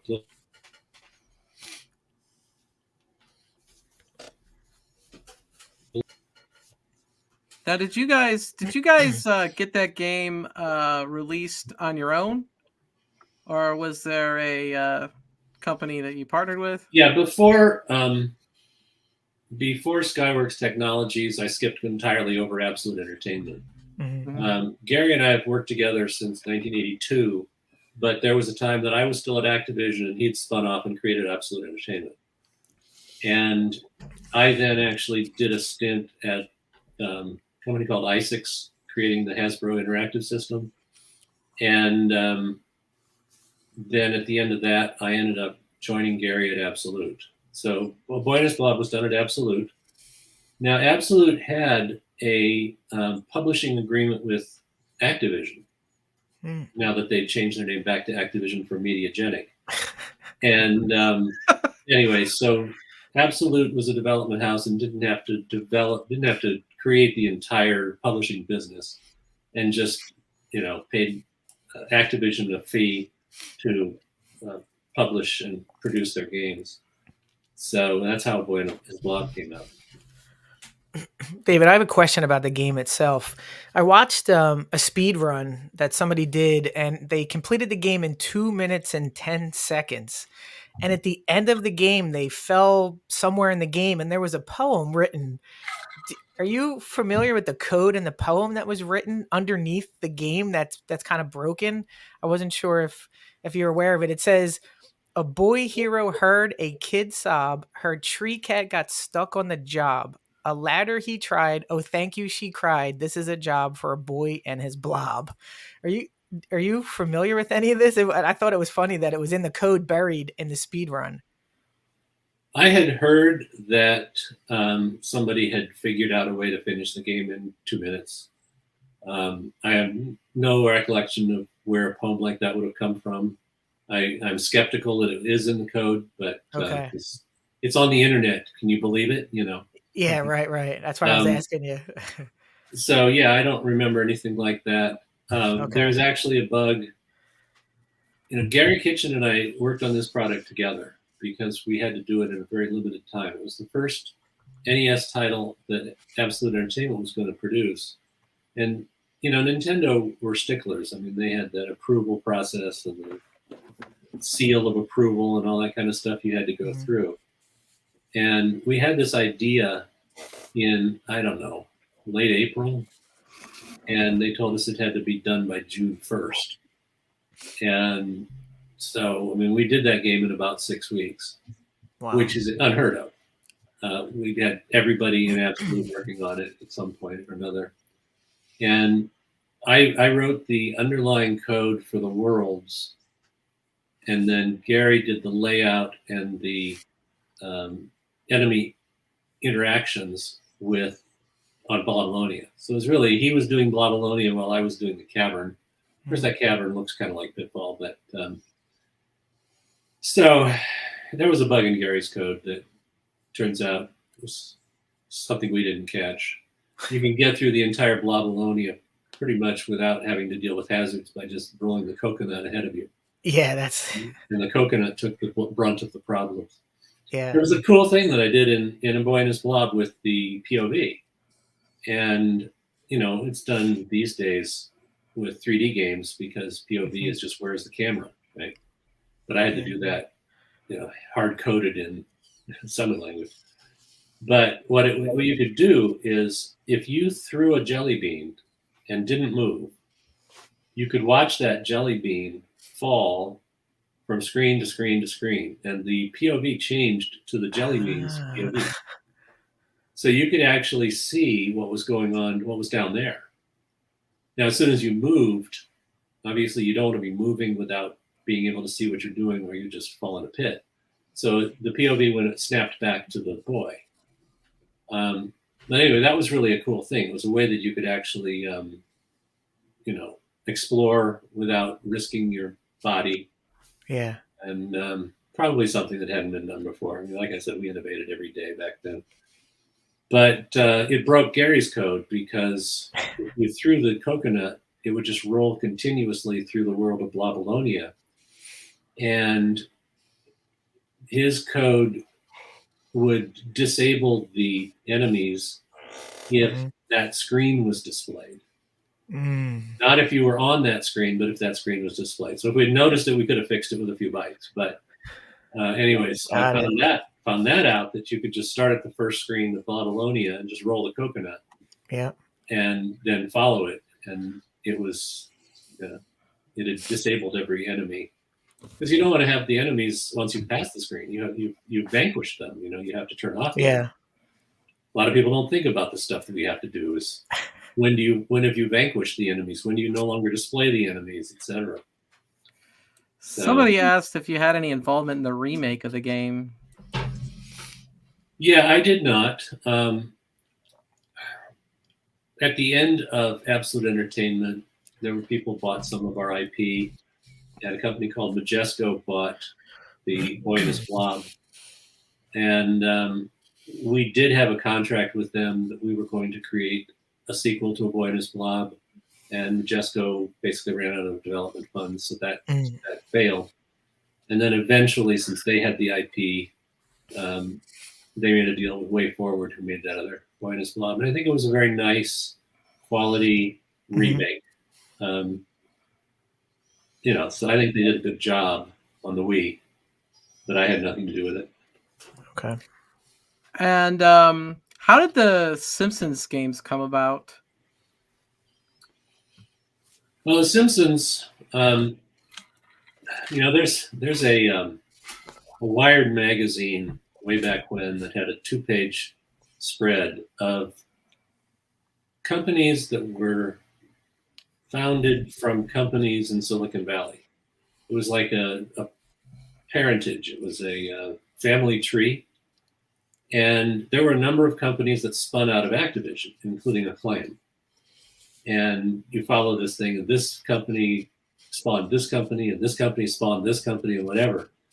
And so Acclaim was one of those companies spawned out of Activision. So we knew the guys who had founded it, who used to work for Activision. And Acclaim got the rights to do The Simpsons very early, when The Simpsons were still nothing more than a little vignette on the Tracy Ullman show. Right. But Acclaim was a publishing house, not a developer. They basically had no programmers, pretty much. Unless maybe they did later, but at that time they had none. So they went to Gary and said, do you want to develop our Simpsons games for us, right? And I remember very clearly being asked to help make that decision. Now, of course, Gary was on the East Coast in New Jersey at the time. I was always on the West Coast. So, I had to be brought into these things, not just be in the office, being part of it. And we watched the first show of The Simpsons. It was kind of the pilot. And what I remember is The Simpsons had decided that they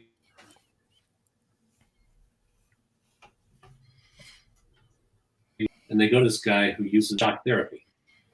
And what he did is he wired each one up with a shock collar or whatever. Yeah, I remember that. Dr. Margaret Monroe. And gave the buttons to other family members. The idea being that if something you did causes your beloved sister to, have pain, you will feel bad about that. And so he was trying to make sure that people would do that. But of course, the Simpsons, they immediately started just zapping each other as much as they possibly could. And that was the pilot that we were trying to make a decision on whether or not we wanted to be involved with this property. And my first thought was, this is pretty cool, but it's dark. And if it takes a left turn, it's going to be really dark. This could really go bad. But if they take a slight right turn and they stay past this point, there's good writing and everything is great, maybe it will go. And so we almost tossed a coin and said, all right, we'll get our name involved with doing Acclaimed Simpsons games. And so they did a bunch of them. And if I was in between, I was always creating original content for the company rather than contract work like this was. But there were times that, we need a new level. Can you pen us a level here for this particular game? And so I got involved in a few of them. But that's really what it was. Is Acclaim had the property. Okay. They asked us if we wanted to do the development of all the games. And it was a close call for us, but we said yes. And then basically Absolute did all of the development for Acclaim the Simpsons games. Did you do most of the Game Boy version? Because that's like what I was reading. That's like you had a lot to do with the Game Boy version. I did have a lot to do with the Game Boy version. We had a contractor who lived near me, and we basically wrote half the code each or whatever, and I was doing all the design. Escape from Camp Deadly is the Game Boy game, and that was all came out of my office with this other contractor near me. And it's one of my favorite games that I developed. One of the best Twitch sequences is the food fight. And you're being chased by the guards from the camp, and you're picking up fish and throwing them back, and each one staggers them back a little bit. And I tweaked the heck out of it so that, you could just about get caught before you finally get out the door. And a lot of game playability in that. That was just one of my favorite parts of it. But yes, I was very much involved in Escape from Camp Deadly. I was watching video of it, and I thought, I need to go back and play this, because this looks like it's the best of the bunch you guys did, the Game Boy version. So I'm looking forward to that. But I did remember playing the Space Mutants and the World, Bart versus the World. Let's see. Oh, I know what I found that was really interesting. And now I know why you did it. It was David Crane's Amazing Tennis on the Sega Genesis. Yeah. And you said you were an accomplished tennis player. And I played that the other night, and I was like, wow, this is like, for the Sega Genesis this is really good. And it's very real and true to tennis. But beyond your passion for tennis, like, how did that game come about? Well, actually, you should play the SNES version, because I coded the SNES version, and the Sega Genesis version is a port. Oh, okay. It was a pretty accurate port. In fact, we had very little time, so we actually created a SNES emulator on the Genesis, so it was running mostly my code. But anyway, the SNES version was my favorite. And, I always wanted to make a tennis game, of course. Al Miller, I told you, was my doubles partner in some tournaments way back when, and he did a tennis game for Activision. It was basically a version of Pong, using the tennis imagery. And it was still pretty fun. But yeah, it's, of course, if I'm going to get involved in a tennis game, there's going to be a lot of realism. So I took a camcorder out to the tennis court, set it up on the baseline, took a shot so that I could get the perspective correct of the lines. I used very obscure technology built into the SNES that allowed me to shear the screen, which means every scan line I could move it left or right. So I could turn it into trapezoids, and so the thing could actually scroll side to side. And had to figure out a way to put a net up in that mode. And then bunch of blank space. There are blank lines, completely blank, and other things that are just little pluses. And yet it looks like a net until you look at it really closely. Now, the Sega Genesis may have done it differently because of the hardware being different. But if you look at the SNES, you'll be able to see that. A lot of people complained about the perspective because if you were in the near court, you were full size. If you were in the back court, you were smaller. But the whole thing played extremely well. You'd position your player, and part of the angle at which the ball hit the player determined its angle of reflection. But you could also modify that with the stick. So if it was set to move it to this direction, but if you put the stick in the opposite direction, it would hit down the line instead of cross court and things like that. And you could get really good at that. And Gary and I had many long sessions of playing tremendous, rallies. And then somebody hit up a lob, you back up, hit an overhead. It was all in there. So anyway, the game came out, I think, really well. And I don't know how deeply you want to get into this, but yes, I've played tennis, tournament level tennis since I was 9 years old. Started playing when I was 6. And so it was a big deal. And there was a AAA, or what do they call it, Division III college near my house that had a tennis team. And I found out that I had NCAA availability still. NCAA is the term I'm looking for. Eligibility. Yeah, eligibility. And so I ended up going and playing for that college team when I was 38 years old. Oh, wow. That's awesome. And making this game. Wow. And so while I'm doing that, I mean, that was just took the afternoons and evenings sometimes, every once in a while, and I would just build it into my work schedule. We thought, let's do a tournament bracket where you could actually play. It's the long version of the game where you would play in a tournament and you play this guy and then you win and you go to move on and you play that guy. Mm-hmm. And to do that, we were going to need computer opponents. So I created a computer opponent, an AI. And the way we generally did those things back then is you just have a lot of capabilities that have like sliders. Think of it that way. Mm-hmm. This guy's speed is a slider. This guy's reaction time is a slider. This guy's ability to approach the net is a slider. And so I created that algorithm. So now I'm able to make as many number of components as I want. So what I did was I put all the members of my Division III college team into the game.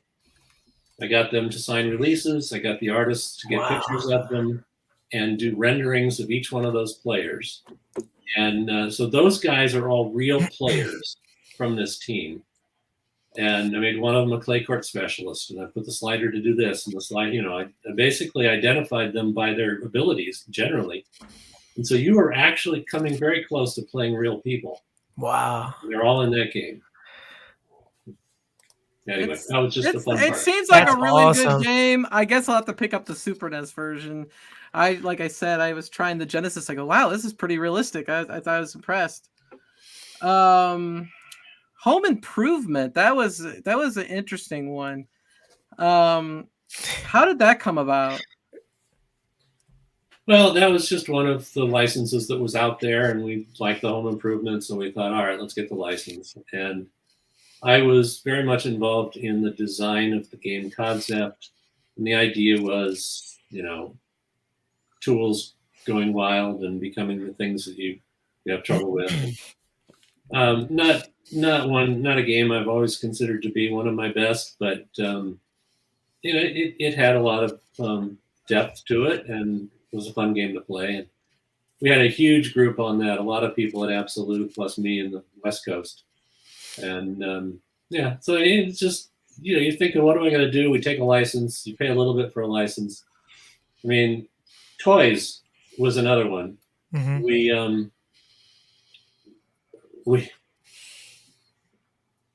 One of the guys at our company at Absolute knew a bunch of people in Hollywood.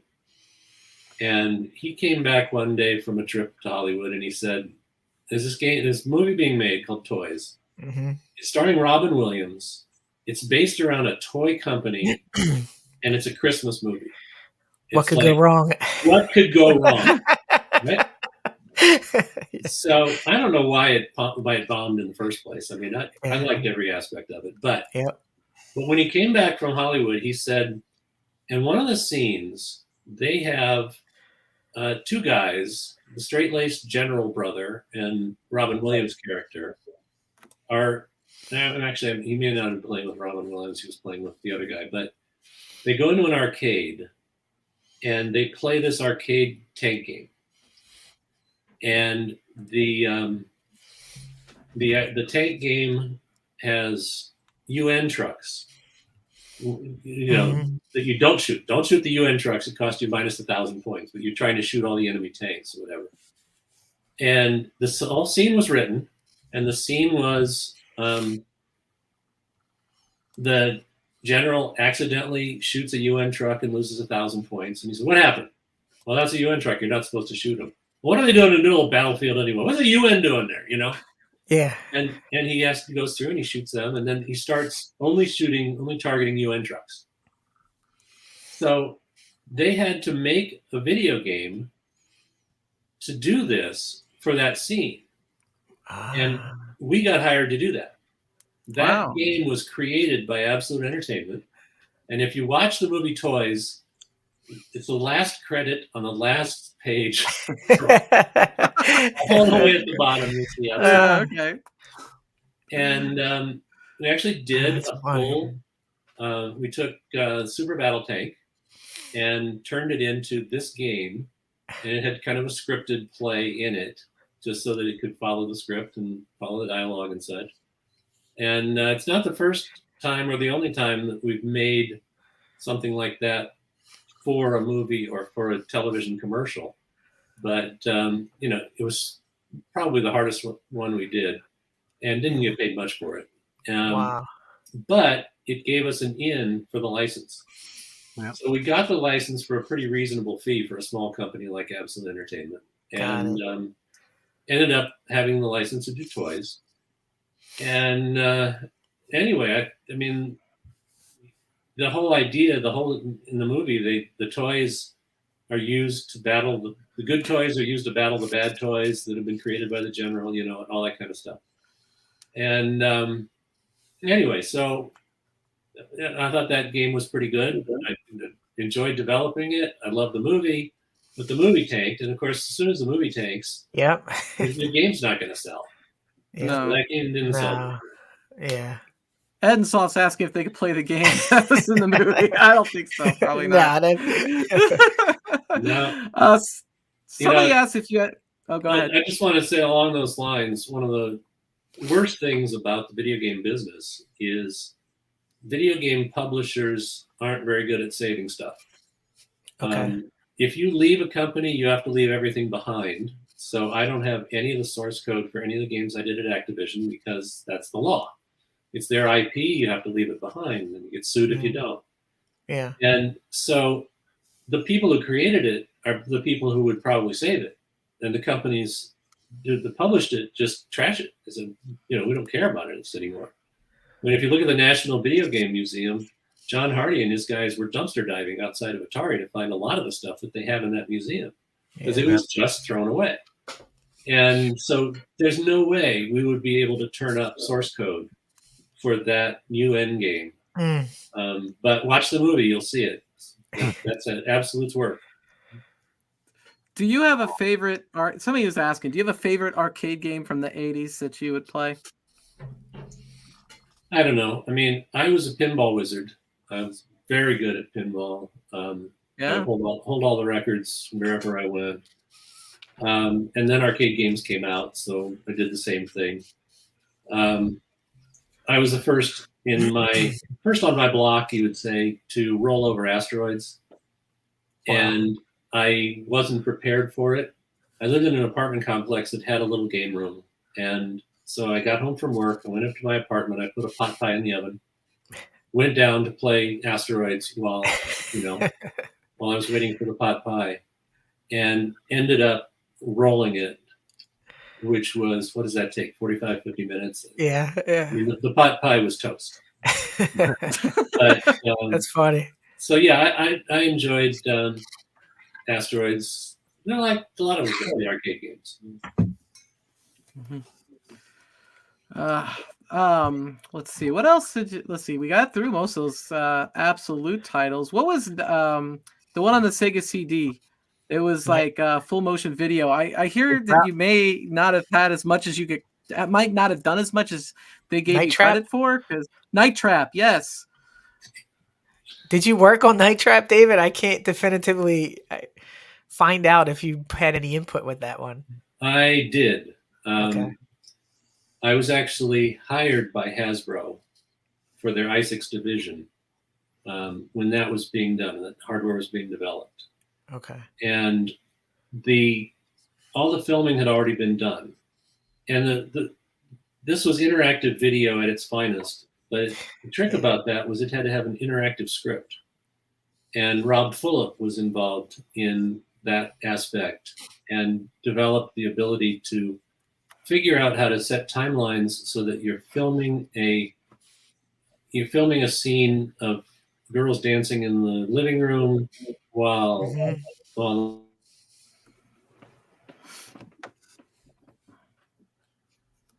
in the laundry room or whatever. And it was all set up so that you would have at least 4 different streams of live video going on in that house. And if there's nothing going on in this house, it would be a still frame. So you could walk around the house and you would either see a still frame or you'd walk into full motion video and see a guy just tail end of a bad guy go out of the room because you just missed him or whatever. They did massive amounts of scripting and timing to get that all to work. But then they were building a box that needed hardware and it needed some other games to be developed so that it would, not just play Night Trap. Yeah. And so anyway, I was brought in. I was only in there for, I don't know, maybe 8 months. So yeah, I was involved in the Night Trap project. None of the hard stuff. The hard stuff was the scripting and the filming, and all that was done. Yep. And Rob Fulop was a very big part of that, as well as a couple writers and filmmakers. Wow. Why do you think that those types of interactive movie games in the mid '90s like failed so quickly? Like they were in for a year or two, and then they were just gone. And when they first came out, they were so cool. I don't know if I would characterize them as having failed or whatever. You know that the life of a video game console is about 2 years. So every 2 years, a new console comes out. Yeah. So for people like myself who makes games for consoles, I had to learn a new console every 2 years. I've published games on 25 different consoles or systems. I've programmed in 25 different programming languages because of this. And I had a long career, so it makes it easier. But the same thing with interactive video.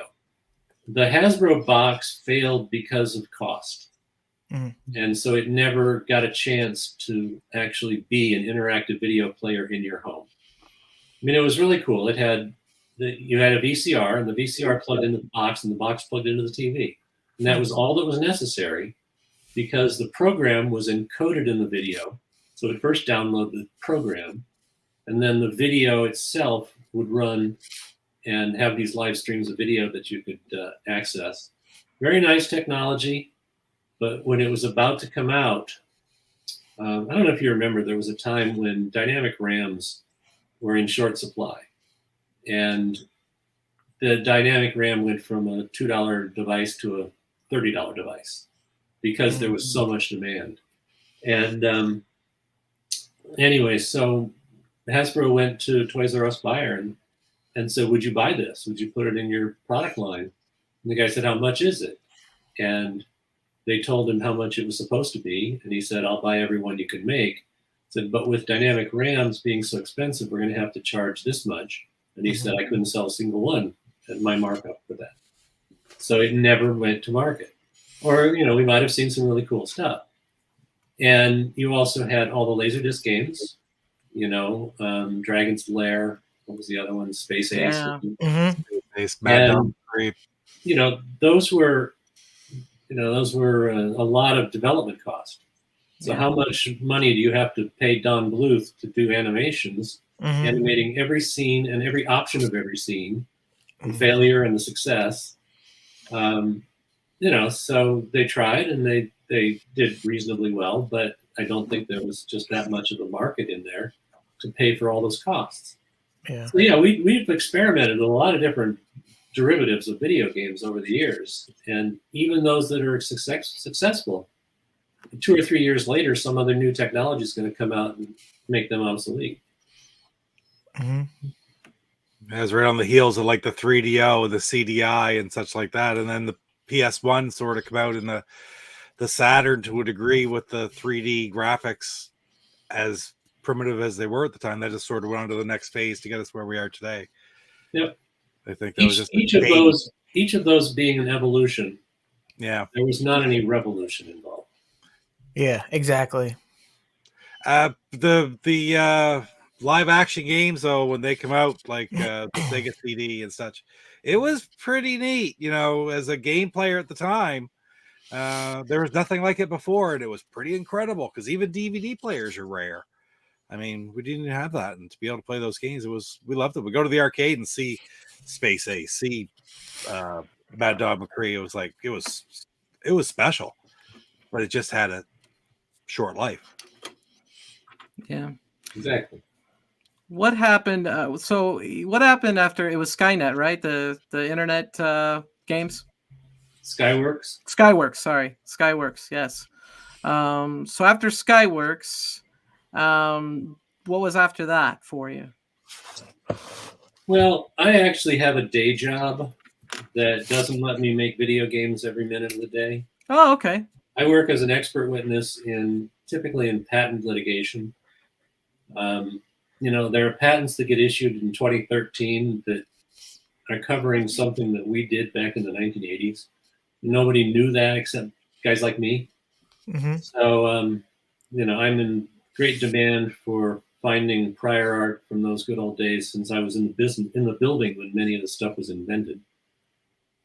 So yeah, I do reports and testify in court for these patents that shouldn't have been issued, and generally then get eliminated. So that's my day job. Gary and I both do that. He started doing it for Nintendo as a side job, and then it kind of became a full-time job. But always in the back of our minds, every time we went to a retro gaming show, people would ask us, "You guys should make new Atari games." And we liked that idea because we loved working on the Atari. As challenging as it was, when you actually get something done that's cool, it's so rewarding that it's worth all the challenge. So a couple of years ago, we did start Audacity Games, and Audacity Games, we've done one and have several in the works. Nice. You've got Circus Convoy. I saw you pull it up earlier. So yeah, that was kind of the next thing. And so I'm probably nearing retirement from full-time work, is either as an expert or as a game developer, but I'll still probably work on new Atari 2600 games for those retro fans out there like you guys. Yep. David, what was it like going back to working on Circus Convoy, to reintroducing yourself to the 2600? Because that game kind of took everything that you've done in your career and you put it into this game, because there's so many elements of Pitfall. You got the menu system from Boy and His Blob in a way at the bottom. It was so well done. What was it like slipping back into that? Well, it's kind of like a question you asked earlier about founding Activision and having to create the entire business. When we were doing Atari 2600 games, it worked for Activision. It had plastic and boxes and manuals and an entire company to do all that kind of stuff. Yeah. Today, if I wanted to make a game for mobile, I open up Photoshop, and an hour later, I've got a character, and do a bunch of pictures of it in Photoshop, and I've got an animation. The graphics on the Atari 2600, the way we used to do it is we'd color in squares in graph paper and slightly, use different colors. That's how I made Pitfall Harry, actually literally coloring in squares. So there were no tools available. We didn't have plastic. I'm a jack of all trades. I have every piece of equipment, and laser cutters and welding, and you name it, I can do it. Yeah. So I put on my mechanical engineering hat and I created the cartridge and did the 3D rendering of the cartridge, set it off to get made. So we had the cartridges that we could use. We had circuit boards that I had to lay out and design. And all those things took like 3 years to do all this stuff, just the infrastructure that we needed to be able to publish a game in a box. I mean, we weren't interested in just doing games. We wanted to do full color manuals, boxes, kind of boxed games that you like to collect. Yeah. So that was most of the effort. Then I created a graphics development tool like Photoshop that is custom for the 2600 that lets us draw pixel, draw on the computer and create characters in a 2600 graphics format. So then you say, well, here I'm going to create this game, and it better be pretty good, because if David Crane's going to come out of retirement and make a game, it's got to be good, right? Yeah. So the other side of it is, we were limited to 4K byte, maybe even 8K byte ROMs back then. You can't buy an 8K byte ROM right now. The smallest ROM you can buy is 128K bytes. So that was my requirement. That's all I could have. So now I've got all this memory. So now I don't have any excuses. I can't say that I ran out of memory. It's still banked, and that does provide other challenges. But anyway, so I just set out and I said, I want to make this game, and this is how it's going to be. And I'm running across the top of moving trucks, and a real nice maze of trying to figure out, how do I get this door open, and where do I get to there, and what does this tool do for me, and all of those things that you have to figure out and learn. Then mini games drop inside a cart, and you got a whole mini game that you never played before. I mean, the one where you're chasing down the bad guy on the conveyor belt is a real nice, Twitch gameplay, very similar to the food fight I put in Camp Deadly. That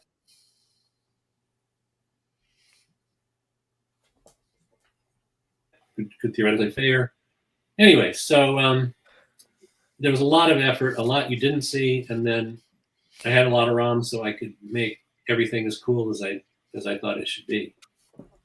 Are you going to be releasing games for the new 2600 Plus that's coming out? Well, we don't know much about the 2600 Plus. We haven't seen one. We know it's an emulator. So it's basically a Retron in an Atari form factor. Yeah. Yeah. Without an SD. Yeah. Yeah. So you won't be developing directly for it. We're hoping to work with them to make sure that games like Circus Convoy, which uses a very large bank switch system, make sure that it's compatible, because it's not compatible with the Retron, unfortunately. Okay. We've had discussions with them of fixing that problem. But anyway, so no, we're not going to be doing anything special for an emulator. We'd love to see an actual 2600 with original hardware come out, but they decided to go the emulator route. Method.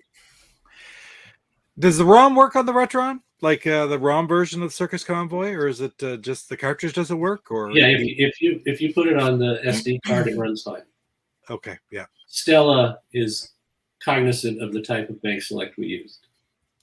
That's what I thought it would, but that's the only advantage that I mean, anybody who owns a Retron knows immediately to change it out to Stella.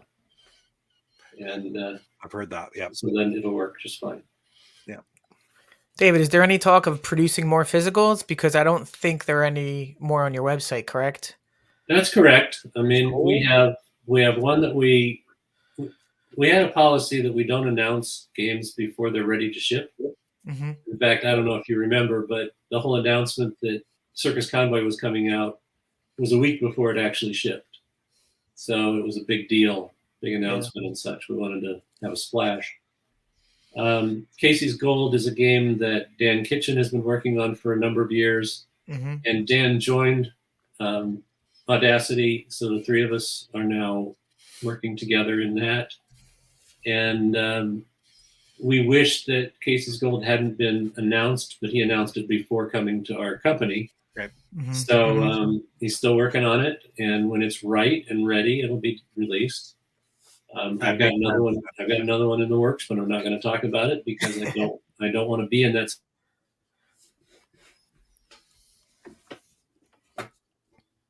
To eat or sleep 4 hours a day and all nighters and things to meet a deadline. Yeah. I'm done with deadlines. No more Casey's six. Gold was originally the only one that I was. I think when I bought Circus Convoy during the first rush, Casey's Gold, like you said, had already been announced. Yeah. And I sort of, but that makes sense what you just said. I didn't realize that nuance to it, so that does make sense. David, what's the story behind Audacity Games? Is there a message in there somewhere? What's Audacity? Well, if any message, it's that it starts with the letter A. Yeah, I thought so. Wait a second. Activision. Absolute acclaim. It's as bad as you think. Yes, it's Atari, Activision, absolute acclaim, Audacity. Gary and I actually had another one. I don't even remember what we called it for a while. That was an A.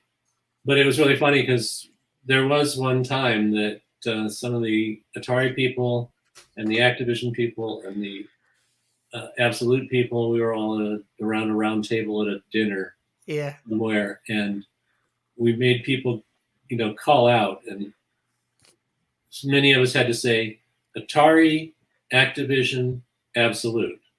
This next person would just say Atari, Activision. The next one would be, Atari, Activision, Acclaim. And anyway, so yeah. That's awesome. I don't think there was ever an effort. Everybody believes that Activision was named so that it would come ahead of Atari in the CES brochure.